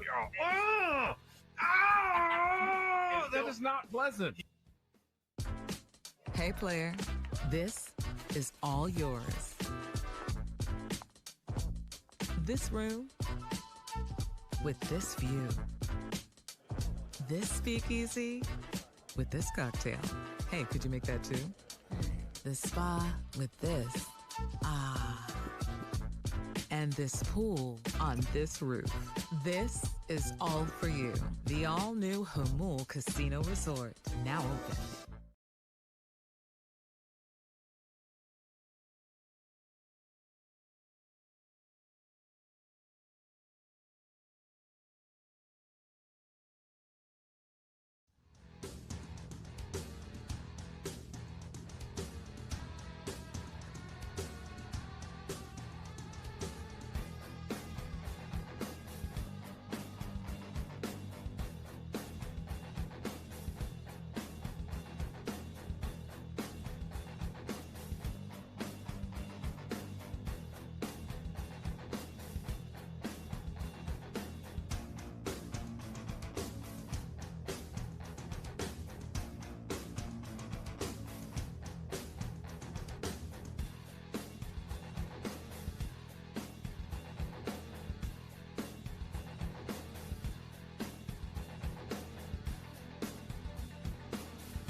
Padres have been able to avoid any really tough roster decisions to this point. I wonder if there's one finally coming later this week. Welcome back. It's Ben and Woods, brought to you by David P. Shapiro, criminal defense attorneys, helping good people regain control of their future when charged with a crime since 2010. Visit davidpshapirolaw.com. Yeah, today could be the final chance to start or come in as the bulk guy, depending on whether the Padres use an opener for Matt Waldron. Because, according to Kevin Acee, Lucas Giolito will likely make his first start in a Padres uniform this weekend sometime against the Seattle Mariners up at Seattle's ballpark, T-Mobile ballpark, I believe. Yes. Park. I want to say Safeco Field, but it hasn't been that for a while, which will require the Padres to bump Matt Waldron from the rotation. How they create the roster spot for Lucas Giolito, though, I like how he says Giolito. Giolito. You said that last week before. I really like Giolito. it. Giolito. Giolito. Yeah, Giolito. Oh. Giolito? Yeah, Giolito. Just Giolito. Giolito. There he is. Giolito. Giolito. Giolito. It's very enunciation is not a bad diction. thing. Giolito. Giolito. Where was I? Oh, yes. The Padres have You were talking about Giolito. Yeah, Lucas Giolito. I think they've avoided the hard roster decisions. Yes, Kyle Hart had to be sent down to AAA to bring Yuki Matsui up, which is, we'll see. Doesn't Yuki still have a 0 ERA? No. He gave up and inherited a runner, but I think he's done okay with what they needed him to do so far. He breeds zero confidence. But I don't know that you need him on the bump. I don't know that you need both Matt Waldron and Yuki Matsui as long guys in the bullpen at the same time. Rod Marinaccio's pitched pretty well. And he doesn't have any options. I can't see the Padres giving up on Ron Marinaccio. No, and I feel like he's a guy that would be claimed immediately. So you have to hold on to him. You can't send Yuki Matsui down. That is in his contract. He cannot be optioned down to AAA. And Matt Waldron does not have any options remaining and threw pretty well his last time out. If he throws well again, you'd be in danger of losing Matt Waldron. And I think you at least need that starting pitching depth, not knowing if Joe Musgrove, Nick Pivetta, if they may be back. You need as many starting pitchers remaining in the stable. You could still have another injury or two at some point that you've got to deal with. So you don't want to lose Matt Waldron, which I think puts A.J. Preller potentially in a tough position again this week as to what you're going to do to get Lucas Giolito on the roster. I feel like we say that a lot, and I feel like it never really comes to fruition. I know, and that's what they always tell you. It's like, it'll work itself out. Yeah, and I look around baseball, and I'm like, oh, look at all these roster crunches that have led to all these really good pitchers being DFA'd or whatever. I can't think of one off the top of my head of somebody that's been effective and we're too full. We had to let them go. I mean, I know it happens, but usually it's for performance. Now, what gets you is guys are coming in and performing, and that's a good thing when they're performing. David J says in the chat, I don't know if I agree with this. He says, I'm not sure you wouldn't be better bumping Buehler from the rotation instead of Waldron.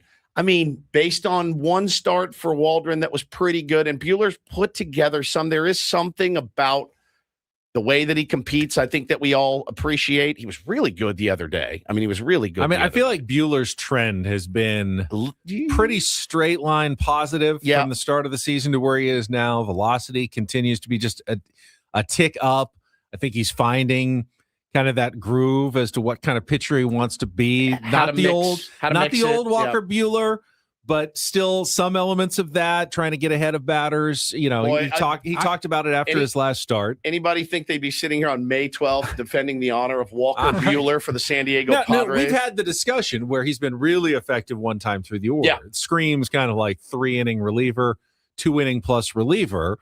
But Walker Buehler has been a starter his really whole career. Yeah. You're asking him to do that. Is it probably an easier ask to do that for Matt Waldron than it is for Walker Buehler? I don't know. Yeah, but if you want to stay in baseball and you want to continue to get paid to do it, I think he would take the demotion, as it were. And you could also do the piggyback, start day where, Walker Buehler is probably not going to give you 7. You could do a Matt Waldron, Walker Buehler piggyback day where, both of those guys come in together. He's got a 5.20 ERA. He's been a little bit unlucky at times, but his last, 3 runs against the Giants, 4 against the Red Sox, none against the Rockies, 2 against the Mariners. I mean, he's good for 2 to 3 runs every time out. Certainly. But yeah, he's gotten a little bit unlucky, to be sure. That the one inning where they just kept hitting bleeder after bleeder after bleeder off of him, that one comes to mind. I don't know. I don't know what you do, but I think that in a world where you have Giolito coming back, that's inherently a good thing.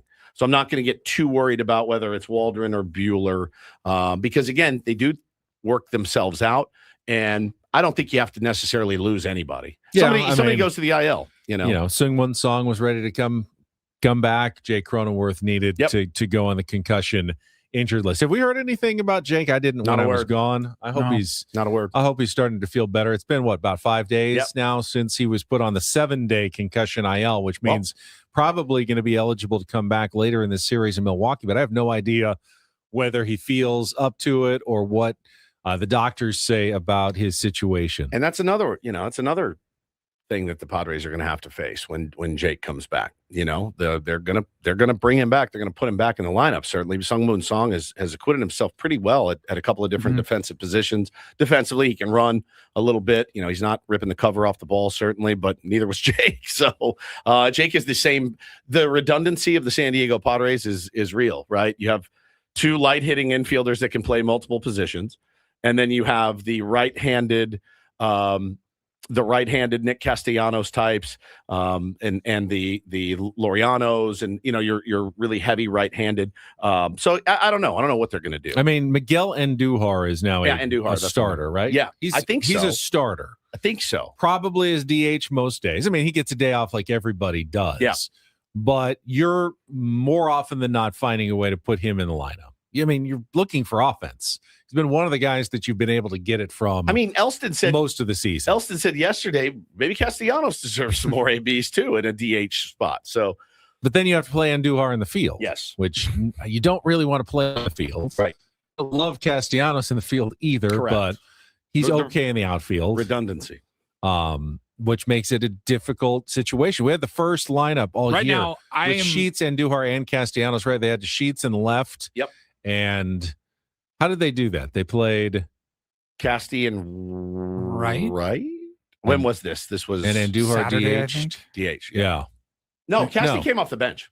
Casty came off the bench. But there was. I thought there was one Sunday. game where you had all of them in. Might have been maybe I think it was Saturday. But Craig Stammen continues, probably with input from the front office, continues to look for ways to get hot bats into the lineup. He just doesn't have a lot of hot bats. And with Ramon Laureano, like if Ramon Laureano's hitting, you can sort of get by. Once he starts getting cold, it's like, where is the offense coming from these guys? I thought Casty came off the bench on Sunday. He did. Okay. So they had Sheets in left, Merrill in center. Toddy started in right. Yep. Then moved into second base for Song when Castellanos pinch hit the first time, then put him in right. Got it.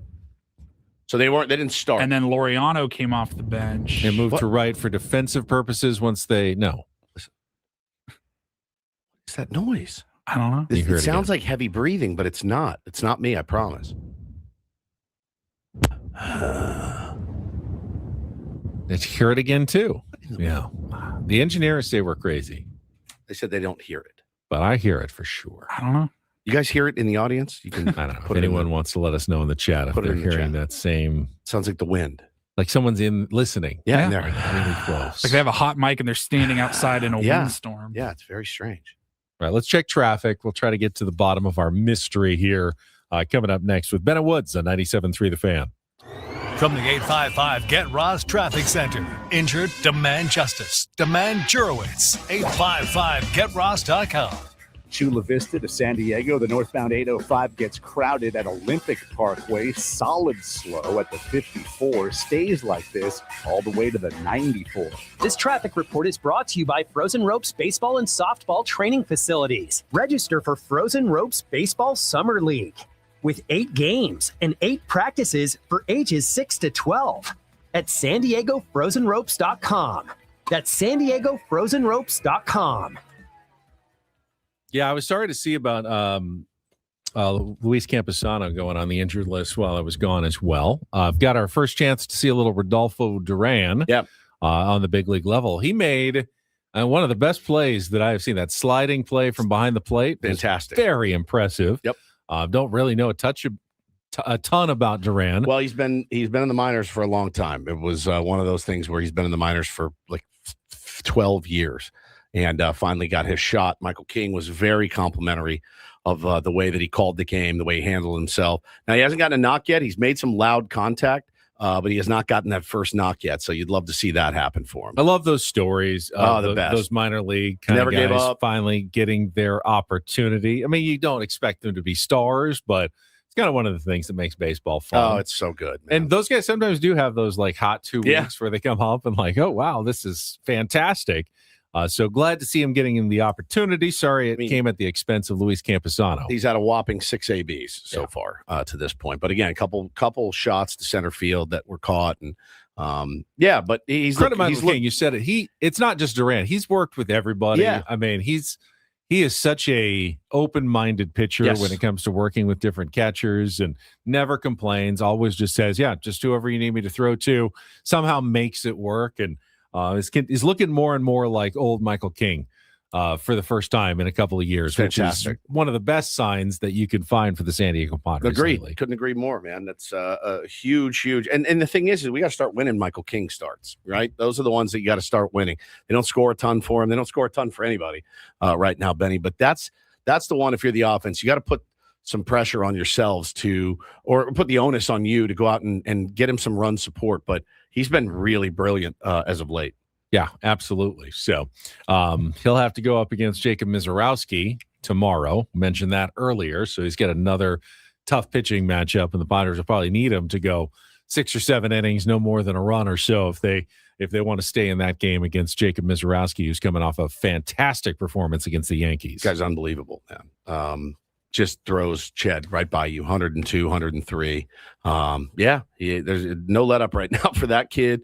Not the most comfortable AB, not the best matchup, I think, for the way the Padres are playing right now. But it is baseball, and anything can happen. And you can have an off day. You can be flat. They can be timing you. They can know what's going on. And he's going to throw it there and challenge you to hit it. And that's what they've been doing. I mean, the Padres right now, Benny, that's been the thing. And, we talked about it with yesterday when you were out. You don't mind getting carved up by a Mizorowski. You mind getting carved up by Kyle Leahy. right? A guy that's literally they let him off the hook so bad in the first inning that game they won on Mother's Day. I mean, he was floating balls up there, and they're missing them. They're just missing them. So he set a personal best for whiffs in that game. These are the things that are happening. He's never gone this deep before. That's what's happening against your San Diego Padres right now. So how do you get a Jacob Misiorowski out of the game in the third inning and get into their bullpen? I don't know, but I know that it starts with tonight. Absolutely. Getting Brandon Sproat out of his game and getting into the bullpen, right? And then it's you try to get that carryover effect, like, man, Misiorowski better be sharp or, we're kind of taxed. I'd love to see them come out and destroy in the first couple of innings, but, history hasn't shown that they're going to do that. But they got to get to a guy with a 5.38 ERA in Brandon Sproat today. Yeah, at this point, I'm just kind of hoping baseball happens, maybe a day off and go into a different park in Milwaukee. Yep. Just gets guys in a different headspace because they look, just watching enough at-bats over the weekend, guys do not look confident anymore at the plate. No.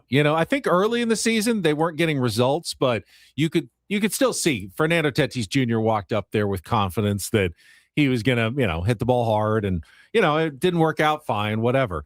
Now it feels like a lot of the guys, especially Tatis, even Manny, you're going to the plate and they don't seem like they have that confidence that something good is going to happen anymore. They've been shaken a little bit by this start. Anyone can just say, hey, it's 15 games, it's 20 games, whatever. Once you get past 40 games, now you're starting to go, oh, maybe it's not just baseball. Maybe it's not just the gods are not on my side at this moment. Maybe I'm not just getting unlucky BABIP. Now what do I do? What do I change? How much do I change?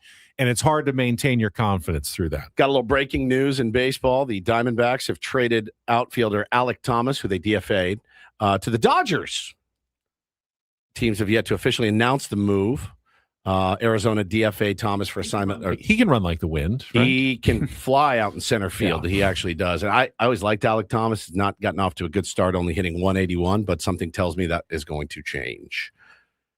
So, yeah, they pick up Alek Thomas to play center field. Second small move in the NL West this week with Patrick Bailey. Talked about Bailey. Dealt to the Guardians. I'm sure you talked about that yesterday. That surprised me a little bit. I know he had been struggling offensively, but I think it was a personality thing with him and Buster Posey. He's such a good defensive catcher back there. Yeah. I'm surprised that a catcher, those two guys didn't get along that well. Well, I think the big surprise, too, if you're the Guardians, you're like, well, we have a light-hitting defensive catcher in Austin Hedges, but they sent down Bo Naylor, who wasn't really doing either. And they said that was a really tough decision for them. But they love Patrick Bailey. They were really excited to get him there and didn't have to give up a ton. He was always a guy that scared me when the Padres faced Patrick Bailey. Oh, yeah.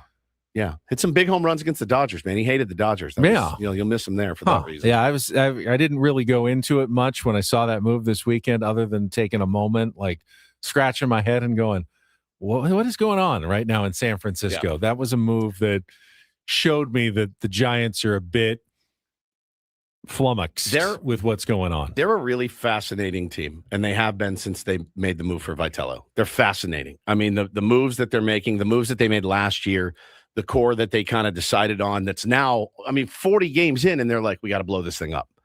Is it too much panic in San Francisco right now? Or is it like, if we can get out of this mistake, we should? I was just talking to one buddy, diehard Giants fan, and we were just making some jokes, and he knows it's a mess right now with Vitello in particular. He was not happy. And he just said, look, ultimately, trust in Buster. Like, they love Buster Posey, and they are just going to say, we trust you. We're going to trust the process. We have some of that here with AJ Preller, obviously. So. It's the same thing. Difference being, AJ Preller didn't win 3 World Series titles as our beloved, Hall of Fame catcher. Correct. So it'd be like, Trevor Hoffman, maybe, if he was making the calls. Yeah. We're like, trust in Trevor. We're riding with Trev, right? 100%. I get it. Whatever he says goes. Just being a good player doesn't make you a good executive. It's true. It's true. They really don't know what their plan is. If I'm Buster Posey, my worst fears is that all the media people who doubted me, and they're being proven just completely right, We 2 hours down. We'll come back. We got Take on Woods, Jesse Agler from Milwaukee, and more. All coming up on The Fan.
we're halfway home on a Tuesday. Ben and Woods, 97.3 The Fan. The band is back together. Benny is back from Bandon Dunes. Just 70 miles walked this week, which is crazy. Bananas. It's so crazy. 70. I mean, when I looked at that number, I double checked it. It was like, no. Did I walk 70 miles? 70. Did your phone convert it to miles, or did it tell you like the feet? It told me the steps, and then I went to see how many steps like how many were in a steps mile. are in 70 miles. So it was about, let me see. Do a quick little math here. 1 mile average is 2,200-ish steps. Which is 150,000. Yeah, about 150,000 steps. Good God. A lot of steps up and down the Oregon coast. Weather was perfect the whole time? Oh, my goodness. It was, I looked at the weather forecast today. They've got about a 50 to 80% chance of rain. Didn't get a drop. It's amazing. The caddies, the employees, they all walk around going, yeah, we got Ban Diego weather. That's what they call it when the weather's nice. It's Ban Diego. And I felt like I brought it with me. I mean, not one drop of rain the entire time we were there. Beautiful. Spectacular. Which is unusual. Yeah. I mean, you should expect at least one day where you're playing through some pretty gnarly elements when you're there on the coast. Do you feel cheated that it didn't happen? Not at all? Not at all. Okay, because you want the whole experience. I'm not a mutter in golf. I don't deal with the I don't like it either. The conditions that well. Dealing with the wind was tough enough. And that's the defense. The major defense is the prevailing wind out of the north. It basically, you're either going into it with it or crosswind on almost every hole. Yeah. Couple of places are protected, but for the most part, you're dealing with it on just about every shot. And it can be a 2 to sometimes 3 club wind that you have to figure in, which is why the caddies are so helpful in helping you kind of convert that information and figure out how your game can best work on those courses. I think Cole nailed it in the chat. He says, he said it too. Well, I must have brought the San Diego weather with me. I did. Yeah, of course. Yeah, yeah. Took some credit for it. Yeah, of course. Of course, we got lucky. We got extremely fortunate in terms of time of year. I think if I had one complaint, because you always have something you complain about. We went after they had aerated the greens, punched them at the main Bandon Dunes course. It happened on Monday, and the putt. It was impossible to make a putt on that course. So it was one of my worst rounds because putting's usually one of my best skills, and completely negated by the fact that everything was bumpy. Those little rabbit turds all over the green. That was sand, covered in sand and stuff. Covered in sand. No chance. But that was just one. That was just the one course. The other ones have been punched in the last month or so, and most of them have healed pretty well. A couple of them were great. The conditions were perfect. A couple of them were still a little slow from the and they have to do that maintenance twice a year, or else the greens would all die. So I totally understand that. But that might be the only thing I would change was go, a few weeks later, just after they've already all healed and you've got some good, faster speed greens. Now, and you did not go when you were up there to one of the bikini baristas. No, I didn't even see one as we were driving down. It's the difference in he and I, because I wouldn't have needed to see one. You would have searched out one. Yeah, it said, I have to see this here. I don't know that there's a ton in Eugene. I could be completely wrong. I've only been to Eugene a couple of times. It's a pretty sleepy little city. Like that all seems like some Portland stuff. Okay. I can definitely, I know they're around in Portland. I've seen them. They have them in Washington too. Bikinis, right? Yeah, it's like a drive through, and this just the lady making your coffee. It's the same attire as you would see girls that work at gentlemen's clubs when they're walking around. Okay, maybe a robe or something. But yeah, and they're in these little tiny, the drive-through little coffee huts. So weird to me. And I wouldn't be morally opposed to, but I want the coffee to be good. Like, It's like I'm not gonna have bad coffee just to have it served to me by someone wearing less clothing. That's true. That's true. Yeah, we went a couple of times as kid. When you're a kid, 18, just being dumb. And then a few years ago, I was up in Seattle for a wedding, and I knew there was one nearby where we were staying. Yeah. So I was with Megan. I go, "You want to go check it out?" She's like, "Oh, I have to see this sociological experiment." Yeah. There was a guy with I remember there was a big truck in front of us, and the guy he looked like that's where he goes every day for his coffee. He had this weird bumper sticker or a decal on the back of his truck, and it was like it was a machine gun, like an AR, but it was in the shape of a fish. So he was like, I fish and shoot guns. Like, I don't know. He had a lot of stuff going on. And then I saw like a glimpse of him like, oh yeah, you probably come to this bikini barista every morning. They're like, look, it's Ed's here. Yeah.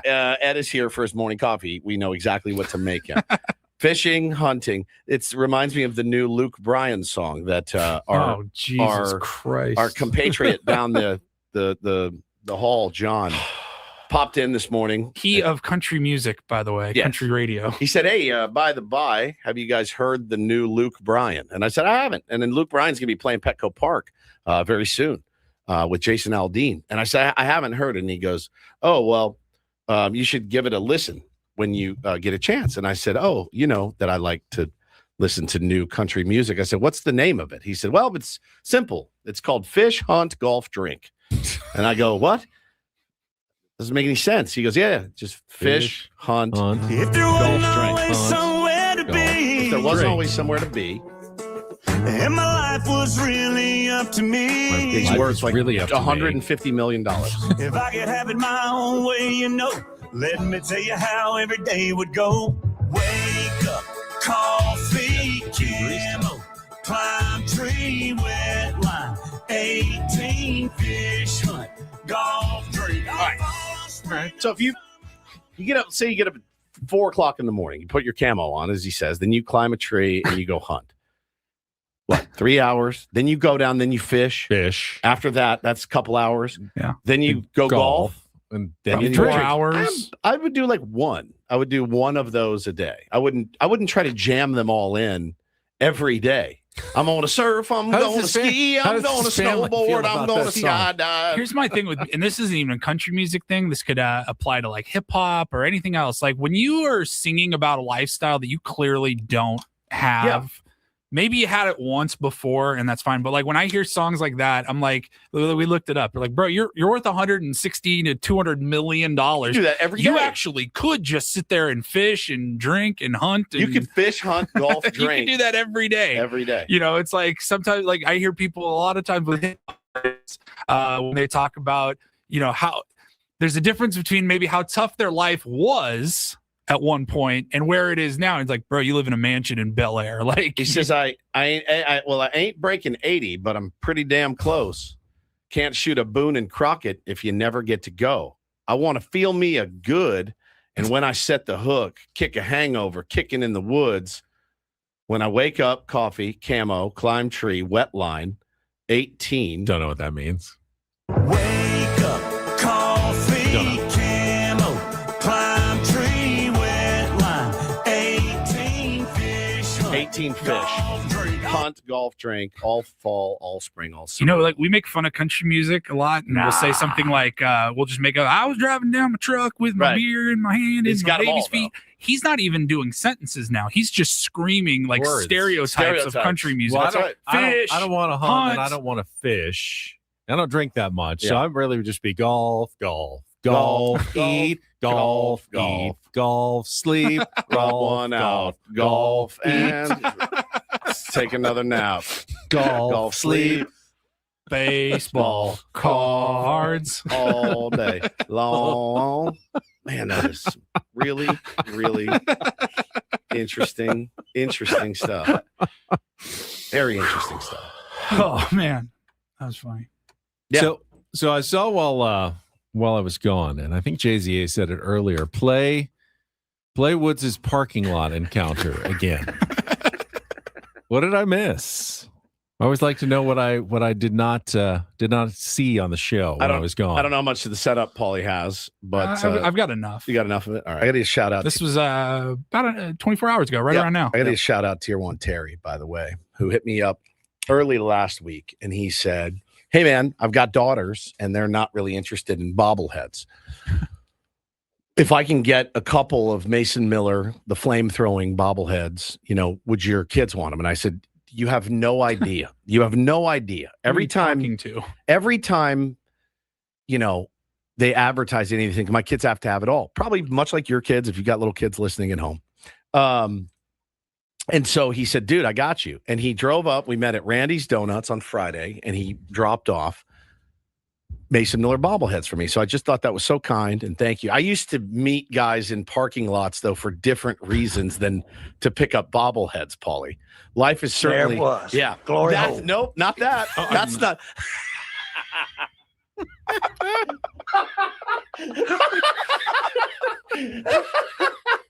No, that's not why I used to meet guys in parking lots, Paulie.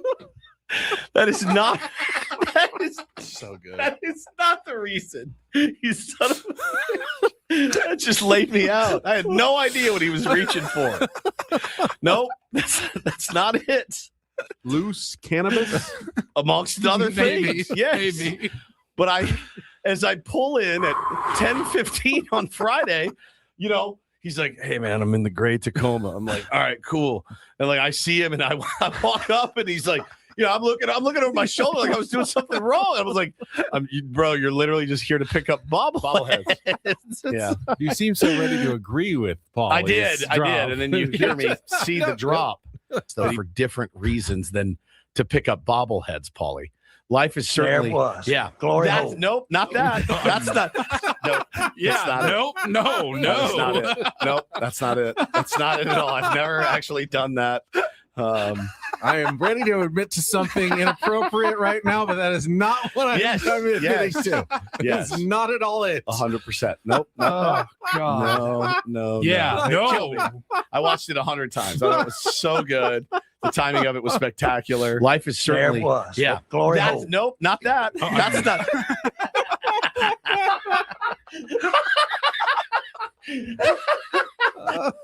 Yeah, it was perfect. It was a perfect moment. Frozen in time forever.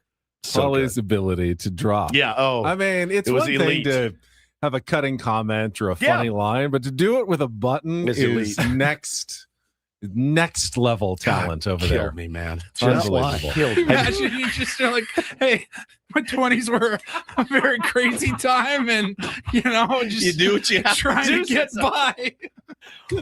Oh, yes. Meeting in a parking lot for a glory.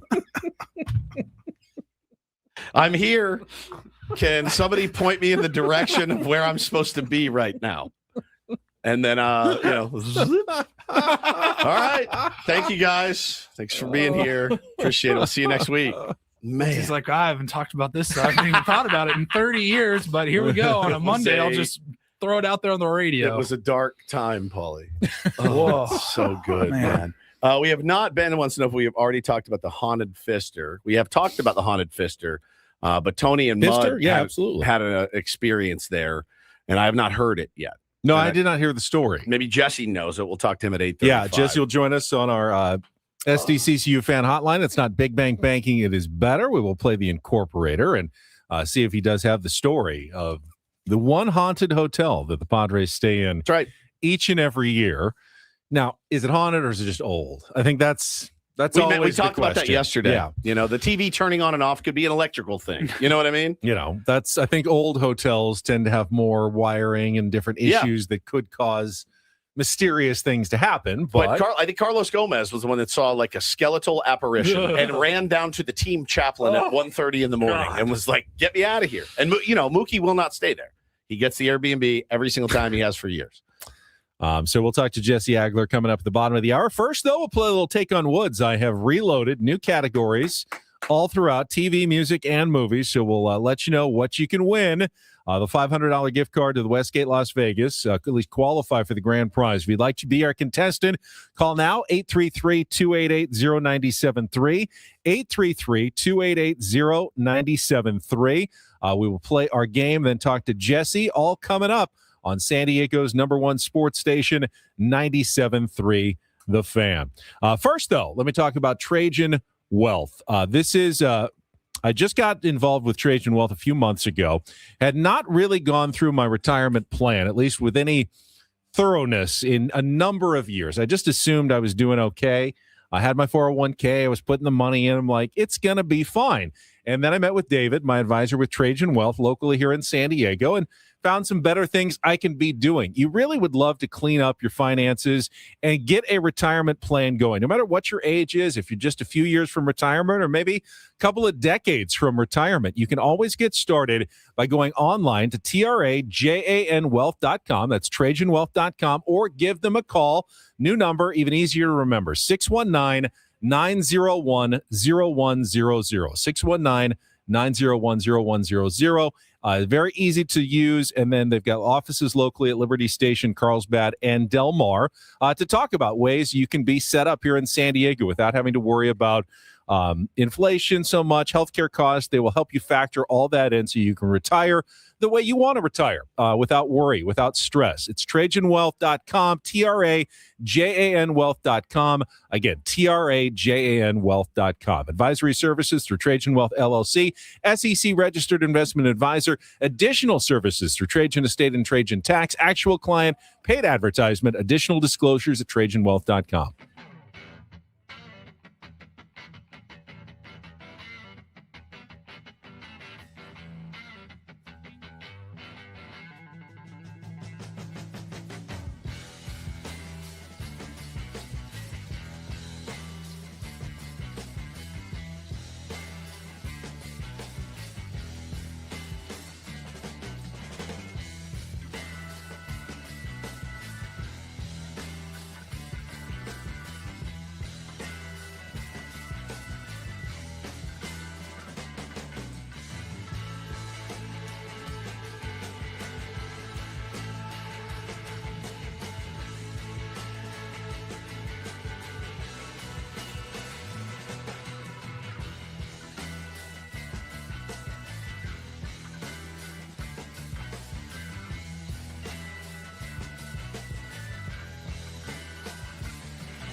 Hey, player, this is all yours. This room with this view. This speakeasy with this cocktail. Hey, could you make that too? This spa with this. Ah. And this pool on this roof. This is all for you. The all-new Hamul Casino Resort, now open.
Jesse Ackler from the land of beer and brats. Yes, buddy. In just about 10 minutes, joining us from Milwaukee, Wisconsin, Padres. My guess is he indulges in neither. None of it. When he's there. I would think not. That would be my guess. Just knowing Jesse a Very little bit. different from when we go to Chicago. Oh, yeah. Next month. Oh, yeah. We will be indulging in all of it. Yes. If I can manage it. I need to drop 15 before we get there. So I can want a put it hot right dog back run on. through the garden. Yeah. I want Polish sausage. I want Save deep dish pizza.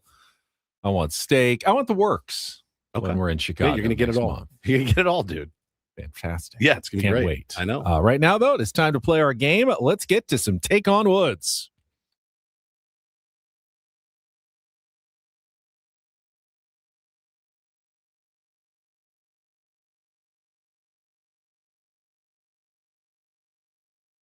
Take on Woods brought to you by Bell Alarms, security and fire alarms for every business. We got you, and we got Lucas joining us this morning. Hello, Lucas.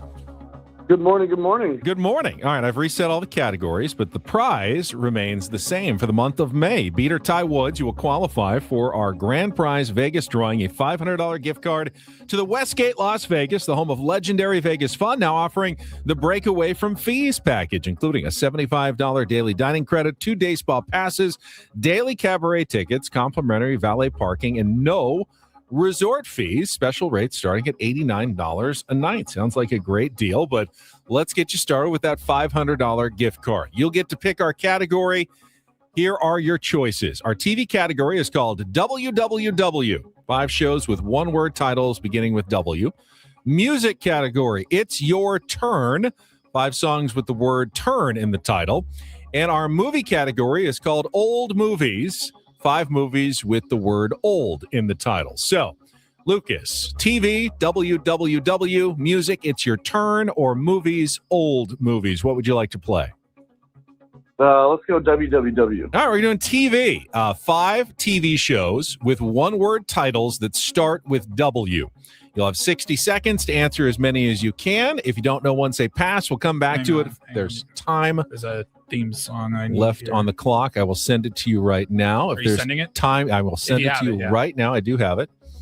If there's time left on the clock, you'll go first. Woods will go second. And if you beat or tie him, you will qualify for the grand prize trip to Las Vegas. Why didn't I send that to you before?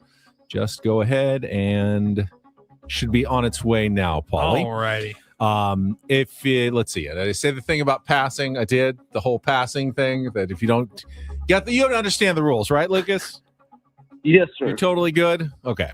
So, and you get the each TV show will have a one-word title that begins with the letter W. You understood that part as well. Oh yeah. As it makes its way around the internet. We're just gonna have to do 4 questions. It's not coming up for you. You sent me a link and it needs me to log in to listen. No. I'll pull it up. No, it's fine. It's fine. I don't know why I messed this up. Tried to get it to you last night, all good to go. Didn't get it to you, good to go. Probably gonna have to watch an ad before I. No. Don't watch an ad, Paulie. It's fine. We're here. Attach files. There it is, Paulie. We enjoy the stall. Did this go better without me, actually? It did, Yes, actually. I was hosting by myself. Now, I did use your categories. I stole your categories, but hosting it by myself wasn't as easy as I thought. You got to keep track of the score. We're running different buttons. Okay.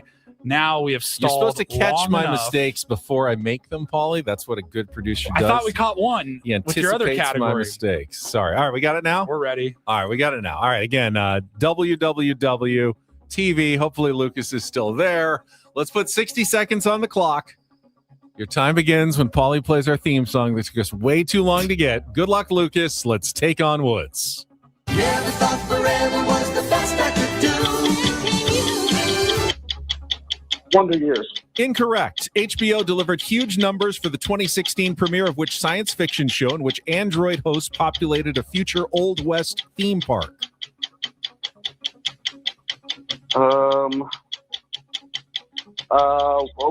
Westbury. Incorrect. Mary Louise Parker stars as a widowed mom selling marijuana to support her family in which Showtime series that debuted in 2005?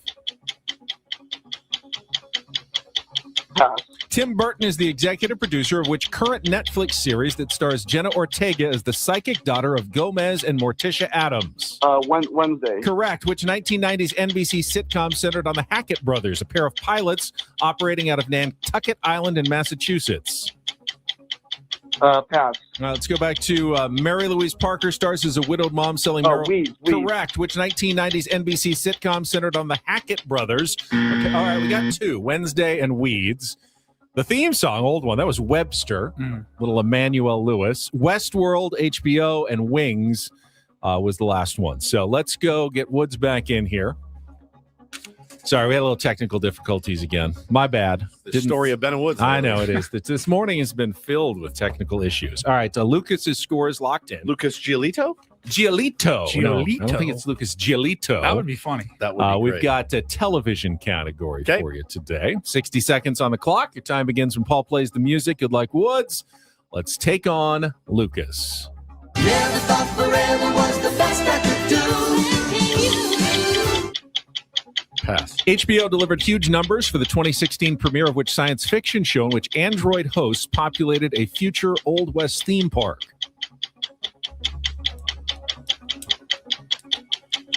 Pass. Mary Louise Parker stars as a widowed mom selling marijuana. Weeds. Correct. Tim Burton is the executive producer of which current Netflix series that stars Jenna Ortega as the psychic daughter of Gomez and Morticia Addams?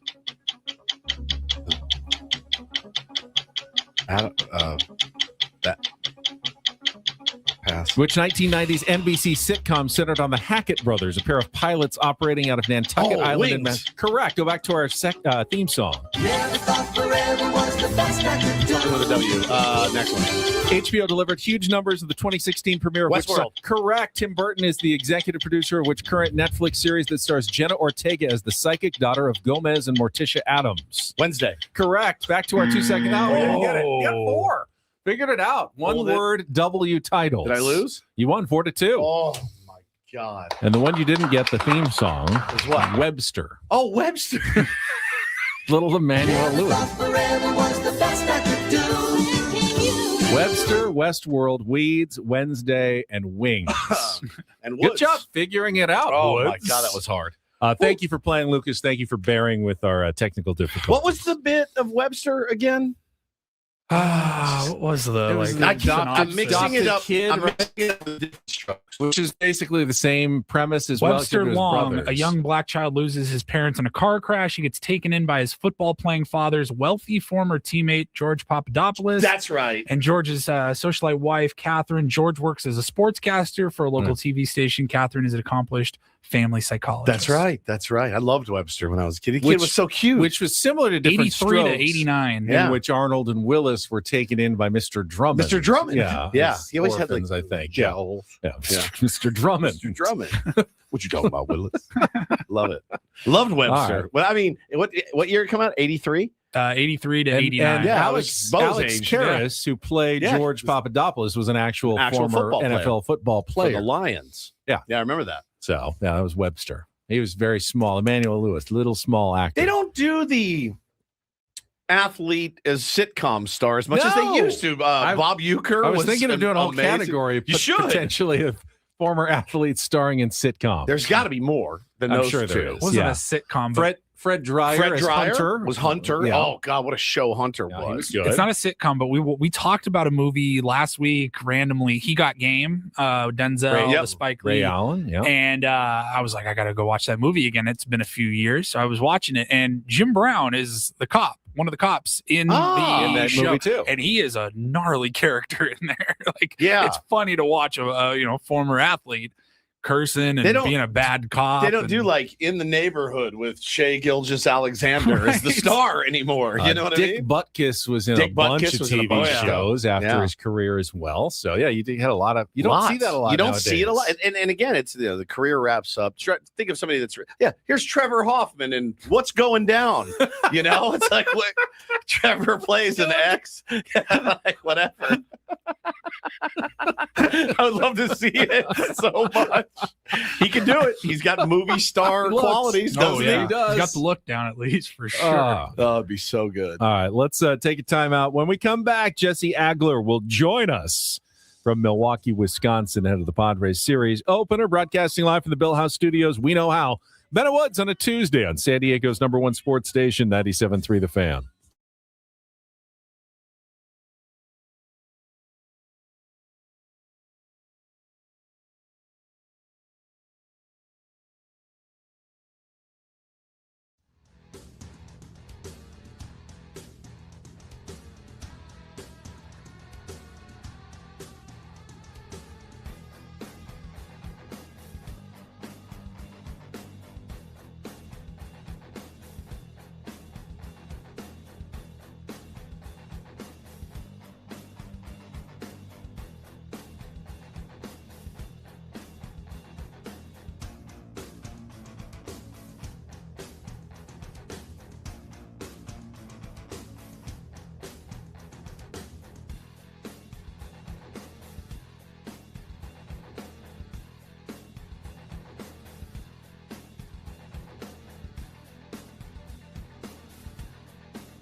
He just, here, I'll show you a little. Just a little. Please don't. Just a little bit. What hurts on you? Nothing at all. A little bit. Not that now. So let's say whatever you're about to touch is the only thing. Let's say It's gonna hurt. Right? All right, yeah. Okay. Pretend your knee hurts. Pretend your knee. It's going to in a second. Right here. Oh, that is not pleasant. Hey, player, this is all yours. This room with this view. This speakeasy with this cocktail. Hey, could you make that too? The spa with this. Ah. And this pool on this roof. This is all for you. The all-new Hamul Casino Resort, now open.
Ben and Woods brought to you by David P. Shapiro, criminal defense attorneys, helping good people regain control of their future when charged with a crime since 2010. Visit davidpshapirolaw.com. I think it was the first off day for the Padres in about 10 days, so it must have been nice, even if it was spent in Milwaukee and not San Diego, to not have to go to the ballpark, not have to play baseball for a day, not have to call a baseball game. Boy, I bet that was a happy flight on Sunday. Oh, I bet so. God. If you could come back with Jesse's call, I did not hear it. I heard Don's call of the Castellanos home run. I would love to hear Jesse's, though, and we will get to Jesse Agler, voice of the Padres and the Incorporator, right after a check of traffic here on 97.3 The Fan. From the 855 Get Ross Traffic Center. Injured? Demand justice. Demand Jurowitz. 855GetRoss.com. National City to San Diego, the northbound 805, solid slow to University. Northbound on the 5, you've got brake lights from the 54 all the way to the 94. Here's the pitch to Castellanos, hit in the air, deep to left field. Church is back, he's at the wall. This one, gonna go! Nick Castellanos ties it up. Riley O'Brien gives up his first home run of the season, and this thing is 2-2 in the bottom of the ninth. I think one of the rules of being a good baseball broadcaster is you have to be ready for just about anything at any moment. But as Jesse joins us. As a fan, I was not ready for that moment. I really was not ready Jesse, for that moment. where you sounded like you were ready for it, but I mean, after the way the game went on Sunday, you were probably thinking about your wrap-up line and how the Padres, dropped one, couldn't get the offense going at that moment. Oh, ye of little faith. Come on.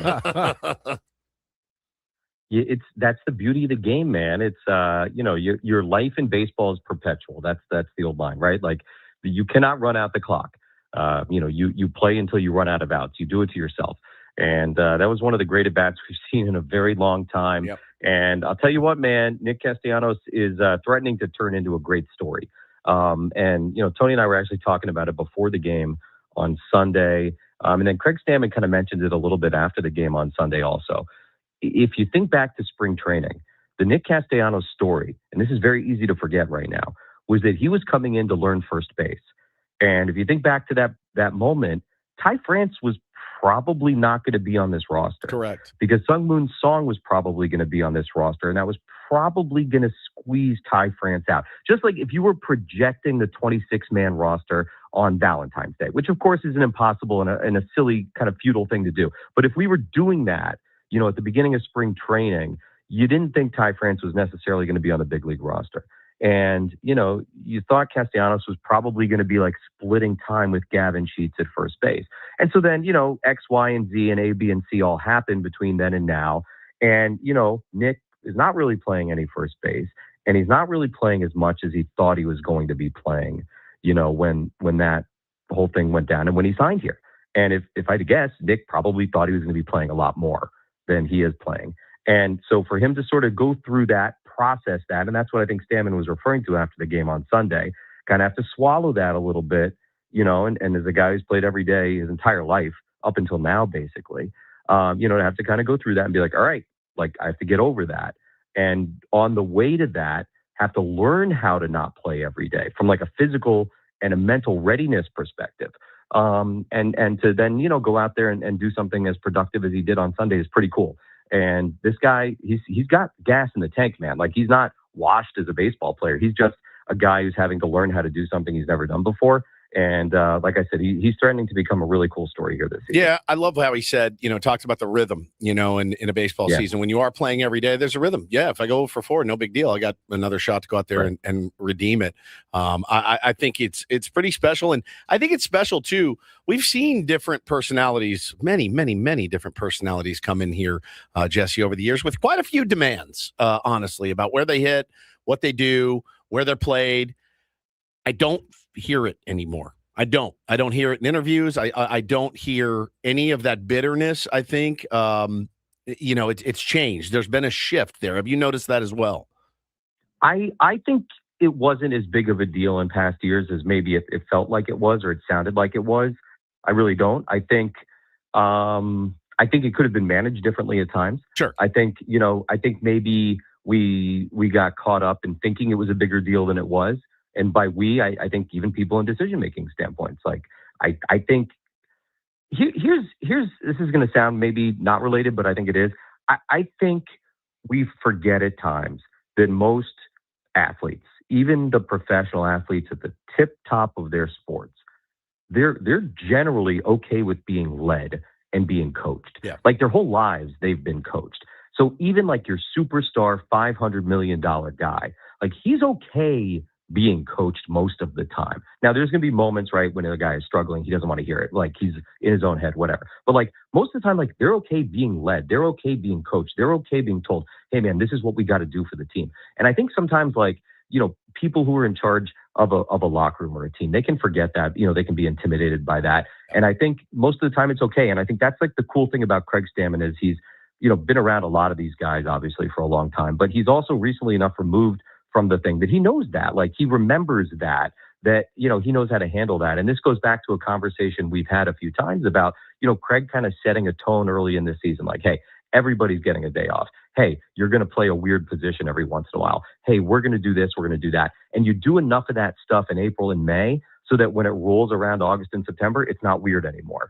And, I think that's like sneaky. The biggest thing that's been done so far this season is like getting all of that stuff out of the way early in 2026. And it's just kind of setting a tone like, hey, this is how we're operating this year, and if a guy feels some kind of way about it, okay, whatever. They're going to get used to it. They're going to get over it.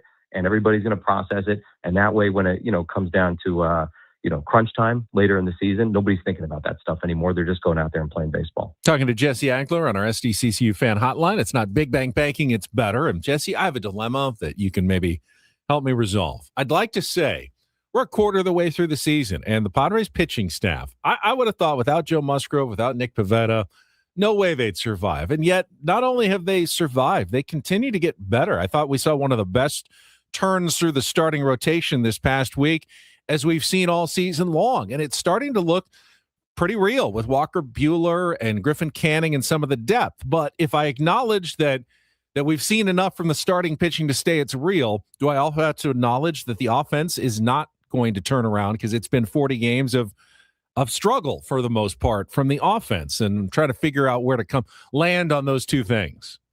I think you're being far too binary. I mean, yeah. Like I'm just a gray area guy, like in life and in baseball. It's just you don't have to be black and white about anything. I mean, you can say the pitching has improved.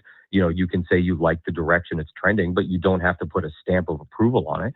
You can say, like, I like the way they're throwing right now. I think they're getting better. You can also say, I think they'll continue to get better. But you also have to be real and say there's probably going to be some turn through the rotation at some point that's not going to be as good as the one we just saw. And with the offense, I mean, look, obviously it's vexing at this point. I mean, I don't think any of us ever imagined, some of these numbers were going to look the way they look right now. But I believe they're going to get better. Like, how could they not? I mean, it would be stunning if some of these numbers didn't start going up. And look, every guy's situation is a little bit different. Like, Manny and Fernando obviously are the glaring ones.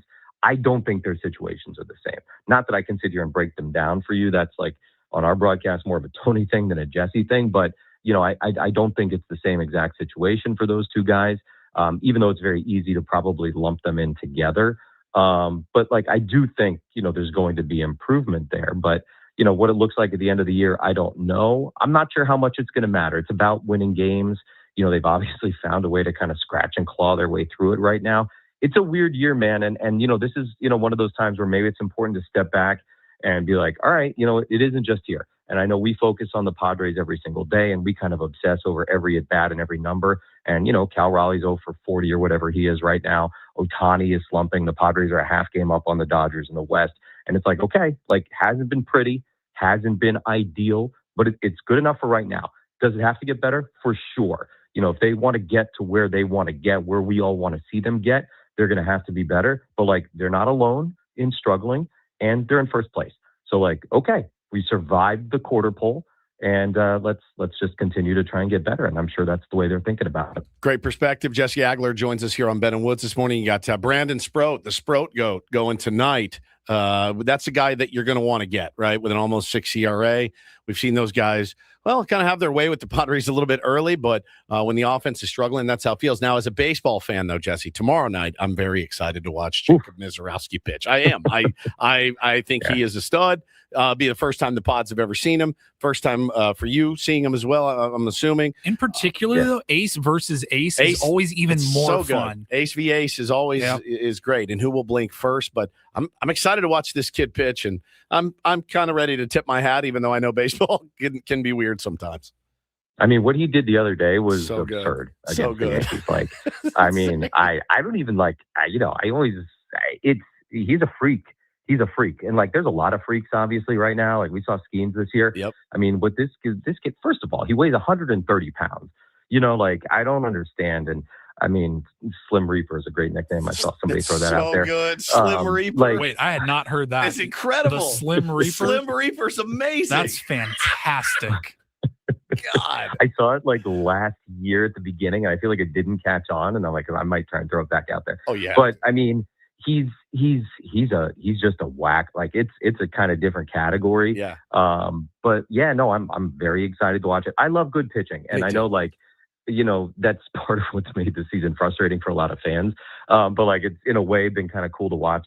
Like, look, there have definitely been nights this year where you're like, what is going on? Yeah. Like, how are they swinging and missing at that particular pitch? And I don't know. But like, that's the stupidity of baseball that we see every single year, and you just can't figure it out sometimes. But tomorrow will be wild. We'll see about Sproat. Look, this guy's he's a legit prospect. Has he put it together yet this year? No. But, those guys have their nights. There's a reason he's as highly touted as he is. There's a reason he was part of the big trade that he was a part of with Peralta and the Mets. So we'll see. He's also got 3 pickoffs already this year. So just something to be aware of in terms of that. The Brewers develop great pitching. I mean, if you're one of their prospects, you're gonna be a good pitcher. But I again, for a kid that hasn't been able to put it together yet, had a decent start against the Cardinals in May. But he walks a lot of guys too. So if you can be patient, maybe wait him out and get to him. He's a young pitcher, and but it should be fun. Should be a fun series. Do you expect tonight they're going to go Bradley again before Waldron? I mean, well, Bradley pitched, 2 days ago, right? Like, I would like to see an opener. Yes, I don't know if it's Bradley or whatever. Also, let's see. Let me pull up the Brewers real quick. I mean, you got Terang at the top, so maybe do you go like a lefty to mess with Terang? You have Bowers also near the top. Could you do Wandy maybe? Like as an opener. I like it, and I know it's almost nonsensical, right? Like it almost doesn't add up. You're like, it doesn't really make sense as to why it works, but like it feels like it works. So I would like to see it. Yeah. But I don't know. I don't know. Last time they announced it sort of the morning of. They did. So we'll see what they say. So, but yeah, I would do it just to see, but we'll see. I don't know. Jesse, week 7 of the Incorporator. It is time for a G word, and our English major, literary expert as he is, Woods, has come up with a G word for you today. Something that appeared, you said, in Jane Eyre? Yeah, it's in Jane Eyre, and I made the joke. Wow. I bet Jesse's not only read Jane Eyre, he probably has a copy of Bronte's 1847 novel Jane Eyre in his backpack right now. He's a very smart and well-read he's guy. reading it in the airport. Yeah, for pleasure. Who reads Jane Eyre for pleasure? Jesse Agler does. So if you read Jane Eyre, this should be no problem for you. Guy trash. Guy trash. I'd never heard this word before in my life. Guy trash. Guy trash. And it's a funny word. And it's easy, easy one. It's not hard to say, but guy trash. Gytrash. Yeah, guy trash. A legendary shape-shifting spectral creature from Northern English folklore, often described as a large black dog, horse, or mule with glowing eyes that haunts lonely roads. Guy trash. Okay. All right. We'll see what Mr. Rochester has to say about that. I mean, it is spectral. We know where you are. You were at the Pfister. Yeah. Right. And did you hear the story? Is there a story already from this trip? I think was it an old Tony Gwynn Jr. story about the Pfister that he had an encounter? Elevator with him and Mud, maybe? Have you heard this one? I don't remember that. Okay. No. All right, we'll find it. All right, we'll have to figure it out what's going on. Because anything, Right. Have you had any problems? Any problems at the Pfister? No, I wish. I would love to meet a ghost. I would love, like, it's just never happened. Yeah, like, how cool would that be? Like, yeah, hey, what's up, man? Like, I'd have a conversation. Like, what do you know? Like, teach me something. See, I love that attitude because, there's no documented history of like ghosts actually doing anything bad to people. So why not They can't meet them? touch you. They go right through you. Like, Exactly. it's not going to hurt you. Yeah, What kind of movies do you guys watch? Let's sit down and chat. Do you Let me remember? pour a cup of coffee. Do you remember Ghostbusters? He got It's not a slime, movie. and then the It's- other one like inhabited that woman's body. If there was a real life ghost, you might get some good perspective. Like, what's going on here? There would Jesse's- be, if that would have happened, Woods, we would know about it. Right. That's true. So, like, obviously, like, let's sit. I'll pour a cup of coffee. Let's talk it out. What did you see here back in 1889? What were you I wanna looking hear for? about it. You could ask the classic post-game question. What were you looking for, Ghost, when you dropped dead? What? So you've never had anything uncanny paranormal happen? activity? Yeah, anything So uncanny? here's the thing. There's two parts of the hotel. There's like a tall circular tower. There's the new and which the is old. the newer part, right? And then there's the old part. I've only stayed in the old part like twice, and that's apparently where the ghosts are. I'm in the newer part this year. Okay. So there was really no shot. I don't know why the ghosts can't get across the lobby to the newer part there. Apparently they're trapped in the If I'm old a part. ghost, I'm staying in the new part of the I'm going to the hotel. new I'm not part. going to the nice If I've been part. rotting here in the old exactly. part. Like, Yeah. oh, great. They're We got a new both wing lovely. finally. Like they're fine. Yeah, I don't know. I Been don't haunting get it. this old place for decades. I'm ready for a new wing to open. Upgrade. Thank you, Jesse. Always appreciate your fister Yeah, guys. inside, buddy. Jesse Agler, voice of the San Diego Padres. Guy Trash is his incorporator for the game tonight. We usually pay that off for you at 7 o'clock tomorrow morning if you want to tune in to see how he succeeded, because he always succeeds in the incorporator. All right, we'll come back. Paulie's got some Roundel Report headlines for us to kick off our final hour. Look ahead to the Padres matchup and more. Ben and Woods on 97.3 The Fan. We'll be right back.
Thanks again to Jesse Agler. Joined us from Milwaukee. You can hear his play-by-play Padres Brewers at 4:40 today. Sam Levitt will have our Eco Water SoCal pregame show at 3:40. Bradley Rodriguez will get the start today. There we go. By the way, gonna go with the opener again. I still think I'm saying his name wrong every time. Brad Clay. Brad Clay. I mean, Bradley never made any sense at all. No, but I still hear it. Bradley. Yes, but that made no sense from a Latin perspective. I don't think there is a DG kind of sound. Bradley Rodriguez will be today's starting pitcher in those languages. In all right, that makes a lot of sense. Since we were talking about ghosts, everybody in the YouTube chat is quoting their favorite Ghostbusters lines. Yeah. Who did you think was the funniest in that movie? I really liked Egon. I thought Egon was great. So Harold Ramis, very dry, who wrote the movie as well. But I think Bill Murray. I love the dryness. I think Bill Murray was amazing. I usually find him the most annoying of that group, but Rick Moranis is actually he's really good in that movie. Bro. Really good as Louis Tully. Brilliant. Brilliant. I got some vitamins. It's so good. So good.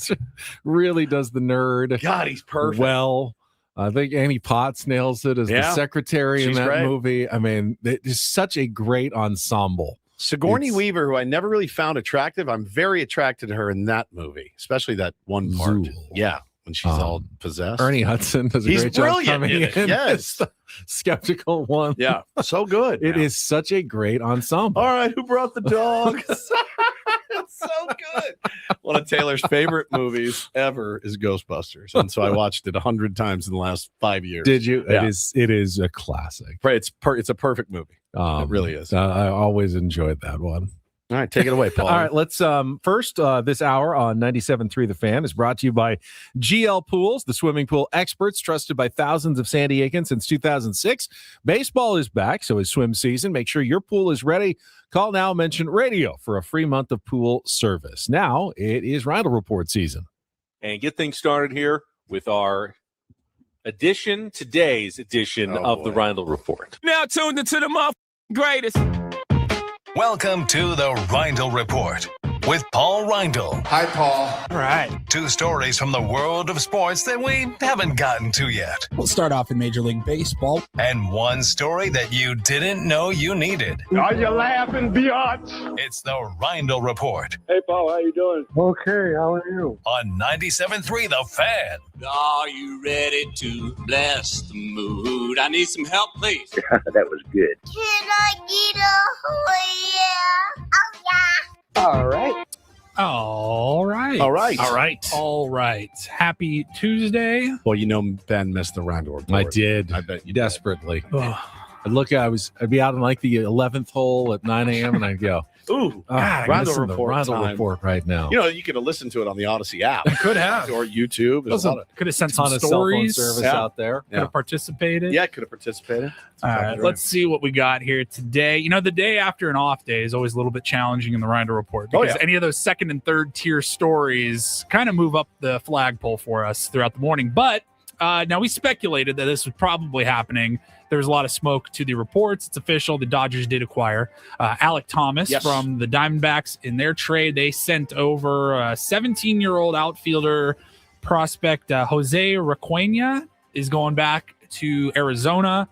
I mean, look, Alek Thomas is going to be a good defensive center fielder for them. Good outfielder. He was hitting, it says 181 with 2 homers and 100 plate appearances for the D-backs. How do they have room on their roster for all these I players? don't really know. Everyone just on the Someone IL? pointed out they're adding another $1 million plus in salary. Like, who cares at this point? How can they even afford They're that? probably paying 3 times that in luxury tax already, but that's what they do. And I can see it from a Dodgers perspective. If you win 1 extra game because you put in a defensive replacement that makes a catch or a pinch runner that's able to score from first on a double that you would not have had before, then why not? Why not? I mean, you're already spending hundreds of millions of dollars.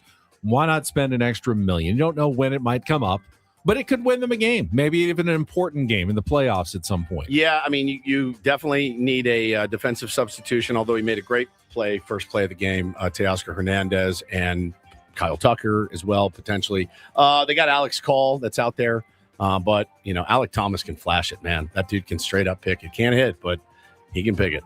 I know Teoscar's been struggling. They moved him down to 8th in the order. Jeez, I mean, dude. You're a 3-hole hitter. Yeah, he's been Did he dropping hit down. I think he hit 8th yesterday. There is no way. There's no way. It's not that I don't believe you. I watched some of the game. I don't remember that. Let me see. 8th. There's no way. Teoscar 8th, right in front of Haesung Kim. Good Lord. That's 2 for 3 in the 8-hole, but yeah, 8-hole better. Literally be in our top 3. Yeah. Wow. All right, that's it for sports. Okay. We'll move on here. None of us, as far as I know, are on any dating apps right now. No Okay. dating apps. Well, I was on one a while back in the day. Bumble was kind of starting up. You got some computer speakers playing. Shut it.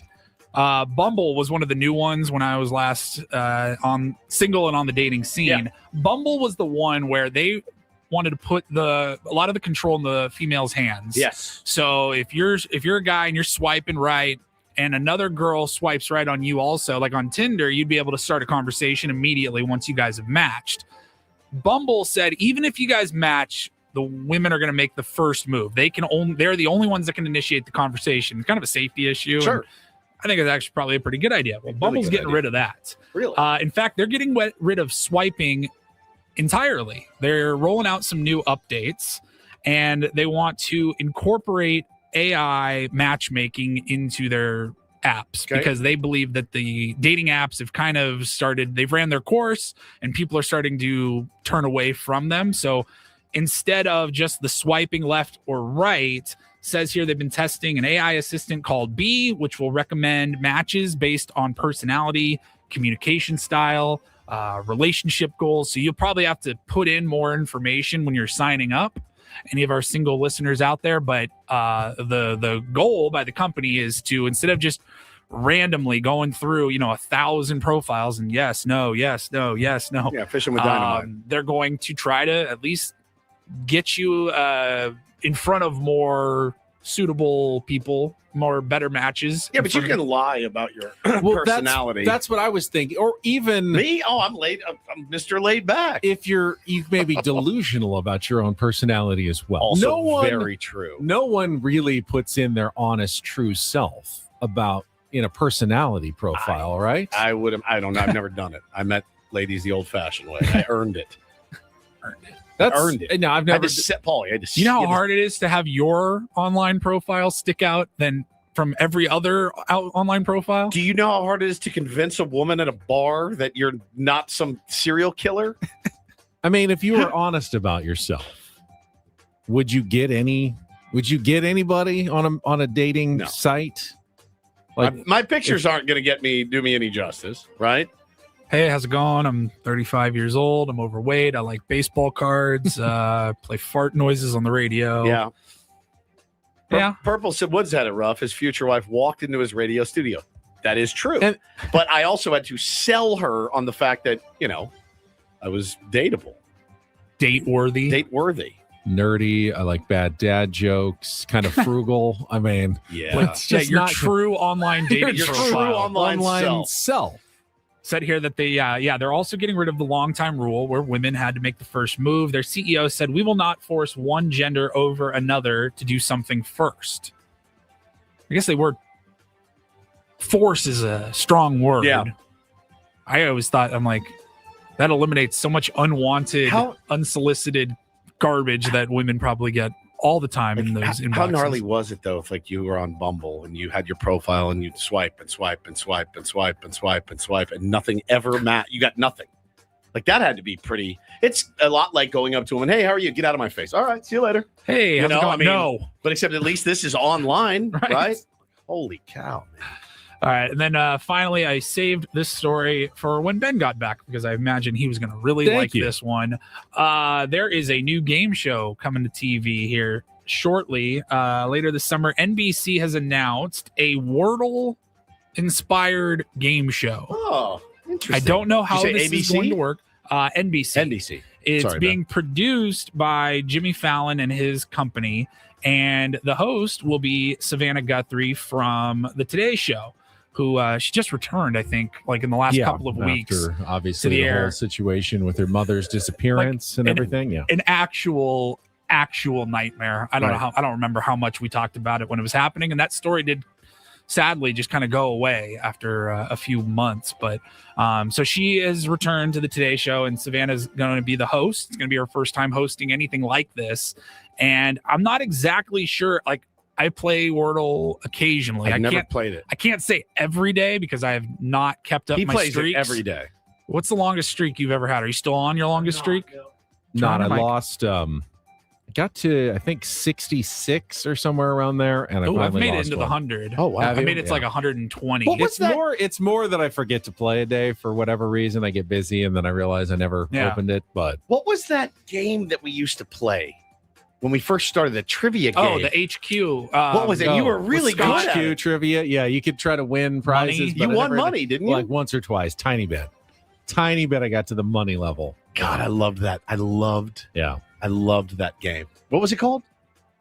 HQ Trivia or some Scott Rabowski. Where's that guy? Radowski. He was like the biggest star on the planet for like 6 months. Everybody in the world was logging onto that game. It was because you had to play at certain times. It was live. I was psychotic. Hannah and I both. We were like, I was like, I got to play. If you have Tetris or solitaire or whatever on your phone, you can just play that anytime. Like this game, you had to be on 4 p.m. Pacific or whatever times it was. Yeah, you had to be on it. But the irony here, though, is that I remember growing up, there was a game show. It was called Lingo, and it was basically Wordle. Chuck Woolery hosted it. Please fill me in on how Wordle works. I've never played it. You pick a 5-letter, you guess a 5-letter word, and it'll tell you the letters. You just start with whatever word you want. There's 5 boxes for 5 letter empty boxes, and you pick a 5-letter word. Here, I haven't and played then it will tell you how many of the letters you got right and if they are in the right positions.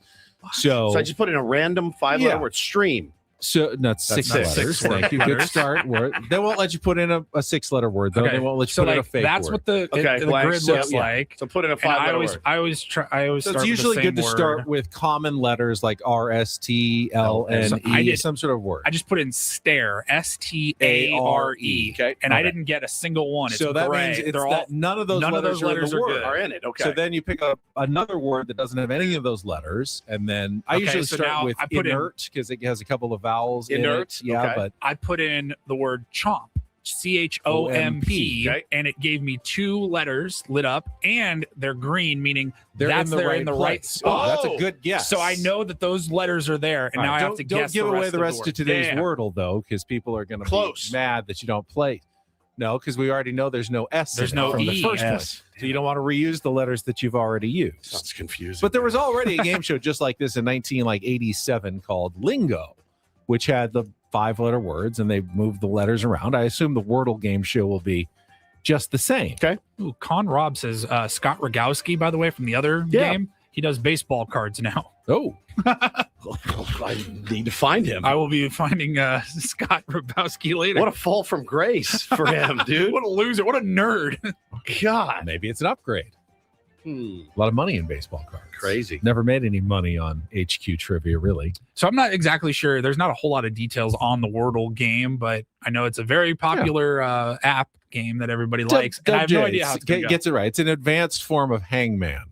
Where remember you write down a number of letters and then people would make guesses and you'd fill in the letters as you go. Yeah, I remember Hangman. Kind of a digital 21st century version of Hangman. Yep.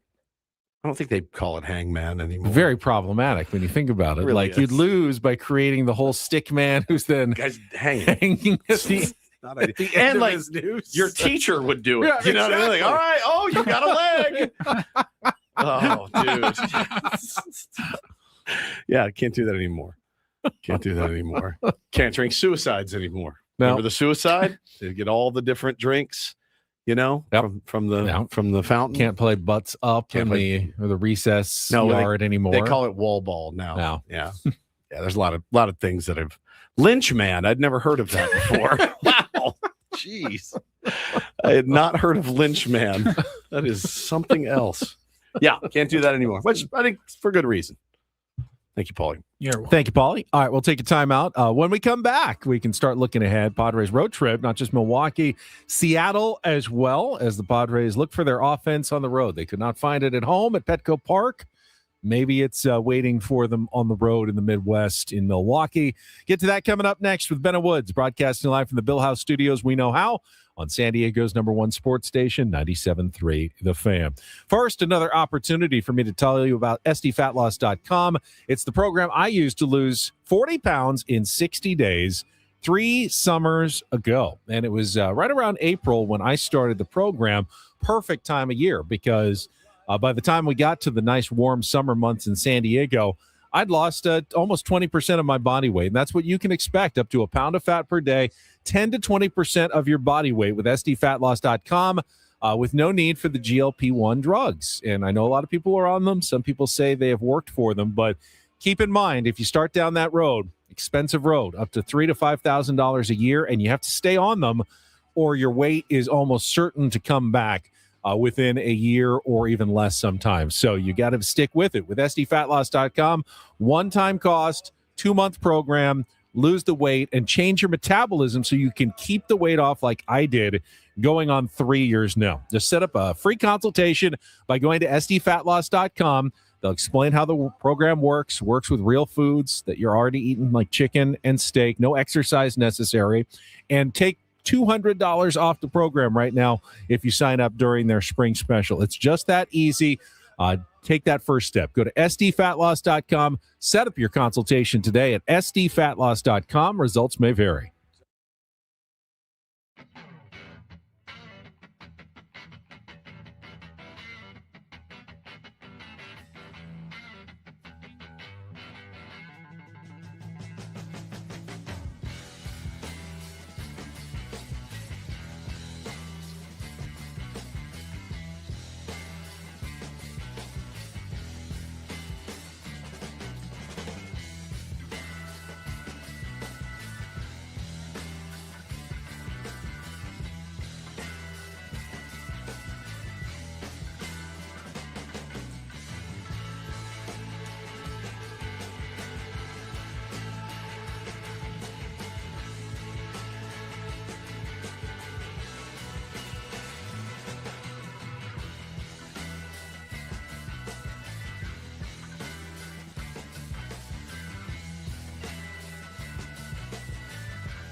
Hey, player, this is all yours.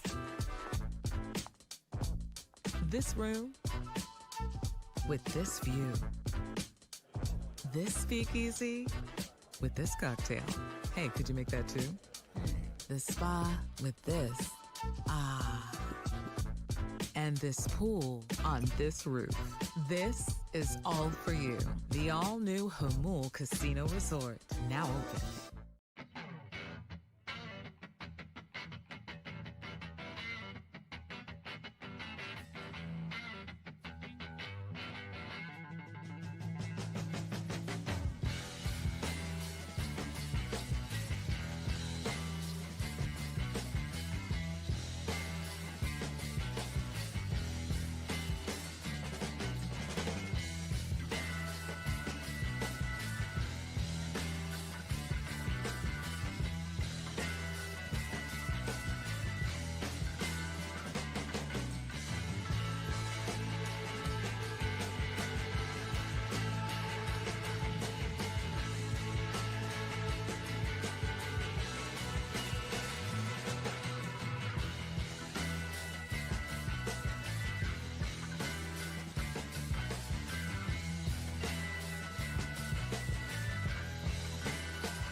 Is the late 1600s to trade with the Native Americans. In fact, isn't Milwaukee an Indian name?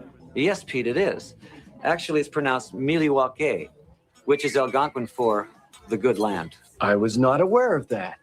I think one of the most interesting aspects of Milwaukee is the fact that it's the only major American city to have ever elected 3 socialist mayors. Does this guy know how to party or what? Great Alice Wayne's Cooper. World. Yes. Great Alice Milwaukee. Cooper. It's like a scratch golfer, too. He is. Yep. Scottsdale guy. My parents are going on a cruise to Milwaukee, which sounds odd, but I think they're going in like a month. It's a Great Lakes cruise from Toronto through the Great Lakes to Milwaukee. Got it. I was thinking, I think they're lying to you, Ben. No, it's legit. It sounded a little odd when I heard it the first time as well, but they go right through Kansas City, right, and straight through up Iowa, Yep. and right up to Milwaukee. Yeah, no, they start in Toronto and they go through the Great Lakes. So they and fly end up to in Toronto. Milwaukee. Yes, The Great Lake. I've never heard of a Great Lakes cruise. I would definitely avoid it during the winter, but maybe in the summer, very nice. Well, I went in Lake Michigan in the summer, in July 4th, went up to see my uncle a couple up years in back. Michigan. Yeah, Traverse Yeah. City. Water was about, I don't know, 38 degrees. 4th of July. 4th of July. By the way, you're out there on his boat, and I'm like, oh, this could be a great effing day, man. They got Blue Angels flying over. We got food. Maybe we can swim. He's got the raft. Like, this is going to be amazing. I jumped in the water, Ben, and we were there for 12 hours. I was in the water for 30 seconds. And I'm like, I guess I'll just sit on the boat and rot because the water is like a cold plunge. Forget it. So, yeah, you wouldn't think it, but Michigan, Wisconsin, incredible golf. Oh, yeah. The season is very short. Amazing golf. You can't even start playing until, April or so, and you got to shut it down by November. But there was one guy when I was at Bandon, we played with another twosome, and next month he was going on a big Wisconsin golf trip to like Erin Hills and Whistling Straits, and beautiful going to courses see up there. some of those courses up there. I have not been, but I have heard spectacular things. Anytime you guys want to go to Traverse City, we can go and stay for free and play for free and just rip. We could do our show from up there next year if you wanted to. Good For real. golf. Great golf. Wow, let's do a Phenomenal. summer trip to Traverse City. I'm all in. Your all in. show? Yeah. Easy. Wake up a little late. It's like two or three Yeah, hours later. That's right. Yeah, I'd be Not all bad. the way in. It's an easy trip. We just get there and the rest is covered. But I've never been to Milwaukee. Yeah, I've been once. You did? Yeah. Oasis. I went to see an Oasis show and they canceled. So I went to a party at a fraternity house instead. So it's just one time. You and your canceled concerts. I know, man.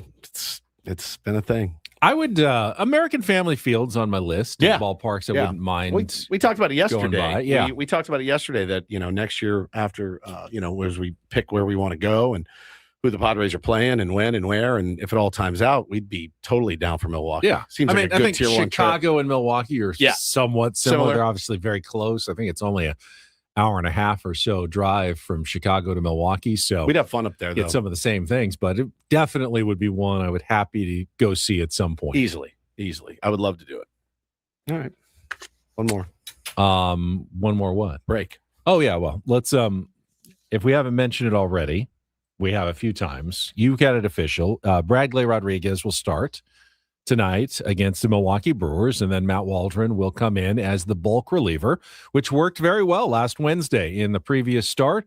I had a 7-pitch first inning from Bradley, and then Matt Waldron came in, gave up, I think, 1 run in 5 innings and set up the Padres for a victory. So they'll try that same formula tonight against Brandon Sproat of the Milwaukee Brewers in Game 1 of the series. You want to see some offense against Brandon I do. Sproat. I would like to see us get to the Sproat Goat tonight. I would. Sproat Goat. The Sproat Goat.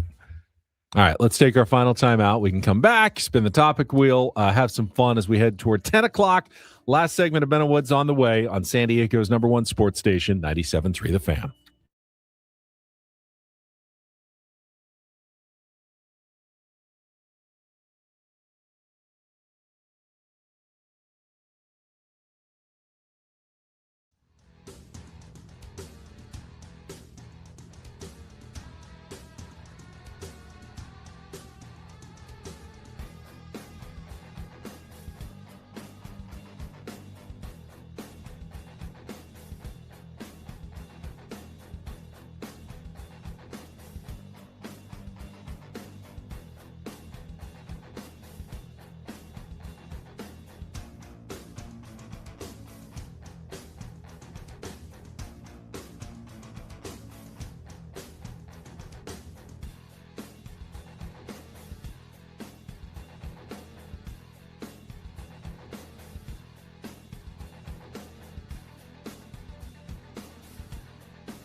He just here. I'll show you a little. Just a little. Please don't. Just a little bit. What hurts on you? Nothing at all. A little bit. Not that now. So let's say whatever you're about to touch is the only thing. Let's say it's gonna hurt. Right? All right, yeah. Okay. Pretend your knee hurts. Pretend your knee. It's going to in a second. Right here.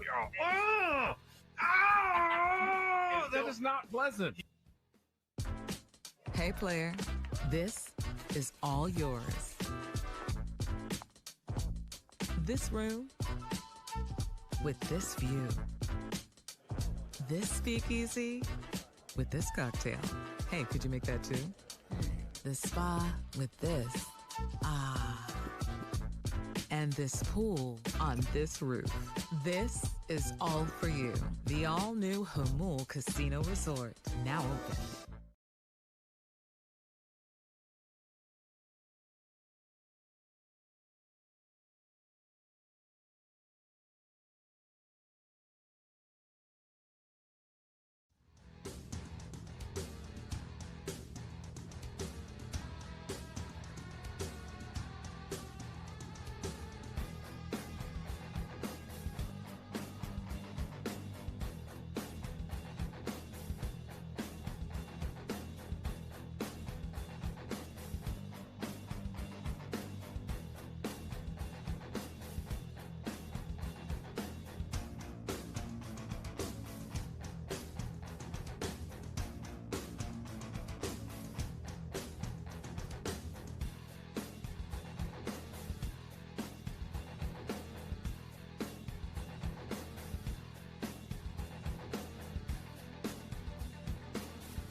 Brought to you by David P. Shapiro, criminal defense attorneys helping good people regain control of their future. Been charged with a crime since 2010. Visit davidpshapirolaw.com. Just on update from a Rindle Report story from a couple of weeks ago.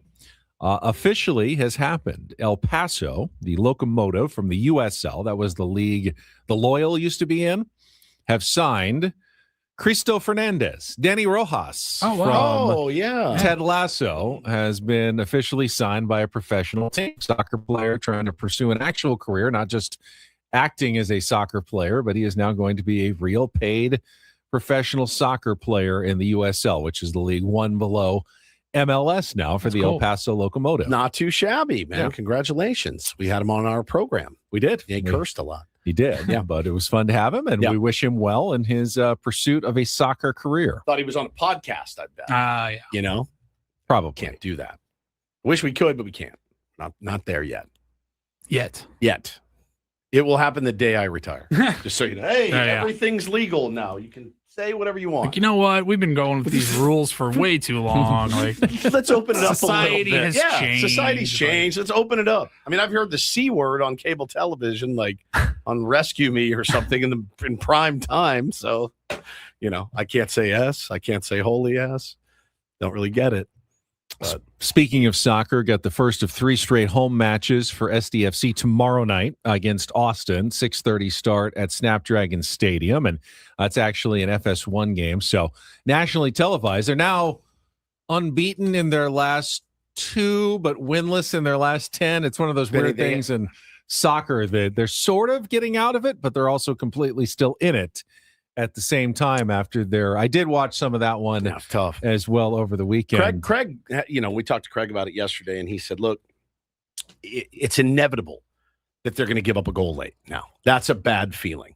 It's inevitable. You just keep waiting for it to happen." I was just like, "Here it comes! Here it comes! Here it comes!" I was watching now. at the end. They're up one zip, and he was like, "Oh, but they're going to get one. They're going to get one. I hope it's not two." And it could have been right, but we also had an opportunity to win it. So close. Ingvartsen had another chance at a golden opportunity to goal there. It's just incredible. So they have not won, Ben, since I think Nixon was in office. So it's been long time, and we're not used to that here. This is how it should have gone last year. This is what it was supposed to look like last year. The expectations for the team through the roof. They are banged up, certainly. But, yeah, man, had plenty of opportunities, but they need to get in the win column. They do. And they couple other playoff games tonight. NBA, Minnesota, San Antonio. That series is tied 2-2. The Spurs will get Wemby back after he was ejected in the second quarter of Game 3. They ended up losing that one, but they're back home tonight. And if you're a hockey fan, also 2-2, the Anaheim Ducks and the Vegas Golden Knights tonight at 6:30 in Game 5 of their series. I flipped on for a second. It was, who is it, Montreal and... That one's also tonight, Montreal Buffalo, the Sabres and the Canadiens. What's the other one? Give me the other ones. Let's see. Who we got left? Colorado. Minnesota and Colorado. Colorado is Minnesota. Yeah, Bro, Colorado's have you seen the scores? 3-1. Have you seen the scores? Colorado's really good. Have you seen the scores in that series? We got 5-2. There was like a 9-6 game. There was a 9-6 game, a couple of 5-2 games, and a 5-1 game. 9-6. 15 goals in an NHL playoff game is 5 a period. Yeah. Wow. Yeah. 15 goals. Is that the greatest hockey you've ever seen, or is that the worst hockey you've ever seen? So I'm sure there's, it's you can have games where it's like, hey, that was a pitcher's duel, but it was entertaining. Yes. And then you can have, these massive blowouts where like guys are just dropping balls. It's crazy. This isn't even fun to watch. That'd be a high scoring all-star NHL game. Yeah. Now who's leading? Colorado's up 3-1. 3-1. I think a lot of people think they're the favorites to win it all right now. God, man. But we will see. Yeah, the other scores, you said 5-2, 5-1, 5-1, 9-6. I mean, 9-6. It's insane. That is insane. I can't tell if that's. I would like if I was at that game. I'd be like, "This is the greatest thing I've ever seen." I would love it. The old 1-0 is like it's pretty tough, especially if you're a fan of either team. But 9-6 is just like, all right, no goalies. Let's go. All right, we've got one last check of traffic, and then you've been called out again. I've been called out again. Yeah. All right, we'll get to that next on 97 through the Fan. From the 855 Get Ross Traffic Center. Injured? Demand justice. Demand Jurowitz. 855GetRoss.com.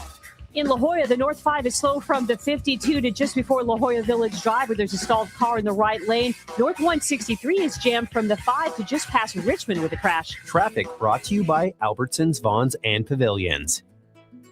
Outdoor entertaining begins with great deals at Vons or Albertsons. Fire up the grill and enjoy savings on favorites like USDA Choice Ribeye Steak Bone-In. Value pack now just $8.77 a pound with membership where applicable. And Sweet by Color Corn is 5 for $1. Limit 10 with digital coupon on Vons or Albertsons.com. Who's calling me out for what? We got Garrett in the chat. Says, I'm super late here. Re-listening to the beginning of the stream. I missed, but I got to get this off my chest about something Ben said in the second segment. And I was waiting for some spicy Padres take, but no, he's going to back you in the corner on this one again. I just saw it. Yeah, I thought the same thing. I did, but I didn't want to say anything. Yeah. Go ahead. Garrett then says Ben goes to El Pueblo and gets a bean and cheese burrito, and I mean he is. I will say this: you are the biggest bean and cheese lover that I've ever met. Now there's a lot of people who feel the way that I do. I don't think they do. It's a simple pleasure. And if done right, a bean and cheese burrito can be the most outstanding experience at a taco shop. Can I ask you this then? What makes a good bean and cheese burrito? I don't order bean and cheese burritos. I feel you're like not that's 7. Yes. I also feel like, hang on, I feel like there's no difference between if I go to my favorite taco shop and order a bean and cheese burrito or the kind that you unwrap out of the Hold on. Then you, sir, have no sense of taste. Here's the deal. If you can't tell the difference between a good bean and cheese and a mediocre bean and cheese, I'm just saying I haven't ordered a bean and cheese from a taco shop in 30 years. They do not all taste the same. They kind of do. If you can't hide anything in a bean and cheese burrito. We've talked about this before. Here's the problem. You're the first one to look down your nose at me or Paul for our simple tastes, right? Like anytime I'm like, no, I just like that. He's like, you don't like mole sauce on it or what? Like, there's always something. But you go to a taco shop and like you get your a bean pizza and order. You prefer I like cheese pizza. And we've made fun of you. You ridicule me for my cheese pizza because I don't want goat cheese on it. The bean and cheese burrito is the cheese pizza of a taco shop menu. I don't need scoops of ricotta cheese on it. I just want a cheese pizza. I don't ridicule you. If it's a good cheese pizza, that's a delicious thing. It's a simple and delicious thing. I feel ridiculed. Refried beans are not that easy to do well. They are something that only certain taco shops, in my mind, really nail with the right amount of, whether they use the lard or whether they're using whatever they're using to put the fat that's in there that makes them what makes them refried, and then how you construct the burrito. That the cheese should be partly melted but partly not melted. See, I got to have mine melted. You don't want it all if it's all the way melted and just drips all the way through, you lose some of it. It actually needs to be when I bite into half it, and half. When I bite into it and get a little bit of loose cheese, I don't like it. No, you want a little bit of that loose cheese, and you also want some of it to get a little bit melty. The tortilla has to be fresh and warm. You put those three things together, they do it right. It's one of the most perfect foods you can have. I just feel like every refried bean that I've had from a Mexican restaurant or a taco shop or anything like that, they all taste the same. I feel the same way. All tastes the same. All tastes the same. Now, carne asada. And look, no. Like, I know, because like my wife, she'll make refried beans. Like, she's told me the process. It's hard. It's difficult. It's way more difficult than it should be. I am just saying that most, you get a 2 taco plate or something that comes with rice and beans. The beans always taste the same. And they're good. Or within a small degree of difference. Like, there's just not, I don't really taste a difference. Yeah, the problem is everyone's saying it's a good litmus test for I've taco had shop. refried beans that you just put in your, there's just like no taste. Yeah. They're just like, they're just kind of mushy and tasteless. Yeah. And there is something that needs to, you have to nail it on the taste. And I don't know how to do it. I can't make them myself, but I feel like I know the difference. When I taste it, I know that they've done their refried beans well, that they cared about them, and they made them well. I think Paulie's right, though, that the bean and cheese burrito is the cheese pizza of a taco shop, which many people would judge a pizza joint on what does their slice of cheese taste like before they put bacon I would at least do a pepperoni honestly, pizza. The toppings are less important on the pizza than the crust. Like, if they nail the crust. The crust is elite. Just like a tortilla. It doesn't really matter. Yeah, exactly. You have to nail the tortilla to start. Any good burrito has to nail the tortilla. See, Ben in the chat says, Woods and Paul not born and raised. No, absolutely not. But I would say this. I feel like a guy that's new here and he walked in with a big group from work and was like, can I have a bean and cheese burrito? I feel like he'd get mocked mercilessly instead of trying, carne asada or a California burrito. I think if a guy from Cleveland moved here, and he was on our show, and we took him out with the tier ones, and he's like, can I get a bean and cheese burrito? He'd be livid. He'd be laughed at, mocked. I think you'd be missing out if you only got bean and cheese burritos. I mean, there's certainly a time and place for a California burrito. I love the chili relleno burrito at El Pueblo is delicious. But that felt like really heavy for me last night. I wanted something simple. It was kind of late. It was like 8:30 or 9 by the time we got there. I was getting back from the airport, and I won bean and cheese burrito. Not going to kill me that late. Yeah, I mean, just felt like what the right thing to do was, and it was delicious. That's fair. My litmus test always would involve carne asada for a taco shop. Mine too. How do you cook it? How does it taste? Yeah. That's the base for me. Because if it's bad, it's bad. I know that El Pueblo does the other things well also, but they always, for me, nail the bean and cheese burrito. Yeah, I'm sure Baskin Robbins nails vanilla ice cream. It's really good. I've had bad vanilla ice cream. I've had really good vanilla ice cream. You know what I don't like is French vanilla ice cream. It's all yellow. I don't like that. I like it. Doesn't taste bad though. It's fine, but it doesn't look good. I don't like it. Off-putting. It looks I like vanilla bean. Color's a little off-putting. But it looks like it's freezer burned. Every time you open French vanilla, you're like, oh, cool. How long has this been in here? You're just not having good French vanilla, apparently. I use it. You weren't born and raised here. That's true. You're from Texas. Well, you're not. I wasn't born and raised in France either. But I know that French vanilla is kind of creepy for an ice cream. I just didn't want a big whole bunch of meat that late at night, and so bean and cheese was the way to go. All right. You always have to defend this, by the way. I do. But the guy that brought it up originally goes, man, I had no idea people were so committed to ordering off the kids' menu. Yes. That's it. People are very passionate about it. I mean, chicken tenders taste differently at different restaurants too, but I just feel like that's just simple. And you know what? Here's the weird take as well. Taco shop. Some places I will only have their red salsa. Some places I will only have their green salsa. I'm going to tell you. It's not my personal preference of which one I like more. There are certain taco shops that the red is much better, and there's certain that the green is much better. Here's the problem, and this has happened to me the last 6 times I've gone to a taco shop and eaten. Buddy or lady, enough. Get your one sauce and move on. This lady stood up there the other day when I went to Taco Stand to meet my friend for lunch. She was there for 15 minutes. Put the little cap on it.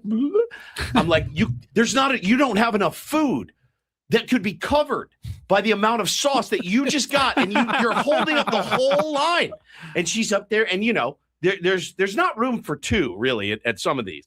And she's up there for 20 minutes filling tiny little containers of sauce. Just get 1, maybe 2 max, and move on. You don't need everything that's there. It's not a buffet. You're not going through and be like, oh, I'll have some crab. I'll have some lobster. I'll have some steak. I understand why taco shops don't trust us at the salsa bar. They should have multiple different sizes, but they're worried that if they give you too big of sizes, people will just make off with all their salsa. So they give you these little tiny cups. That's the risk you They run. give you these little tiny cups, but sometimes it would be a lot easier. Can I just get a cup that has like 4 worth and just put it in one. In and out? But they never give us that option because they rightfully don't trust us. People are up there like it's a ride at Disneyland. They really are. They're standing up there for, should I get this Chipotle? I'll try it. Why not? I'm up here. Bro. And I just see. I mean, the policy very is passionate generally about this. 2 mini cups of salsa per item ordered. I think that's fair. So if you order 3 items, you can get 6 mini cups of salsa. That should be the max. Yeah. You should never need more than that. 2 for 1. That's even Each more item. than I need. More than I need, but yes, 2 for 1 is fine. But you should never need 3 cups of salsa for 1 taco or 1 bread. 2 is enough for anything. Go to the place that has the spicy carrots. Yeah. The guy They're just is unloading into a bag. It's like, again, it's not a buffet, like it's not, and it's also not a ride. Just get your salsa Soup and move Plantation on. went out of business. It drives me nuts, man. Megan says we're out of control. I know, man. Yeah. Dub says anytime Woodsy's standing in line is epic. It's everywhere I go. There's something every single time. I got behind the lady at the grocery store last night. We were in the 15. We were at the 15.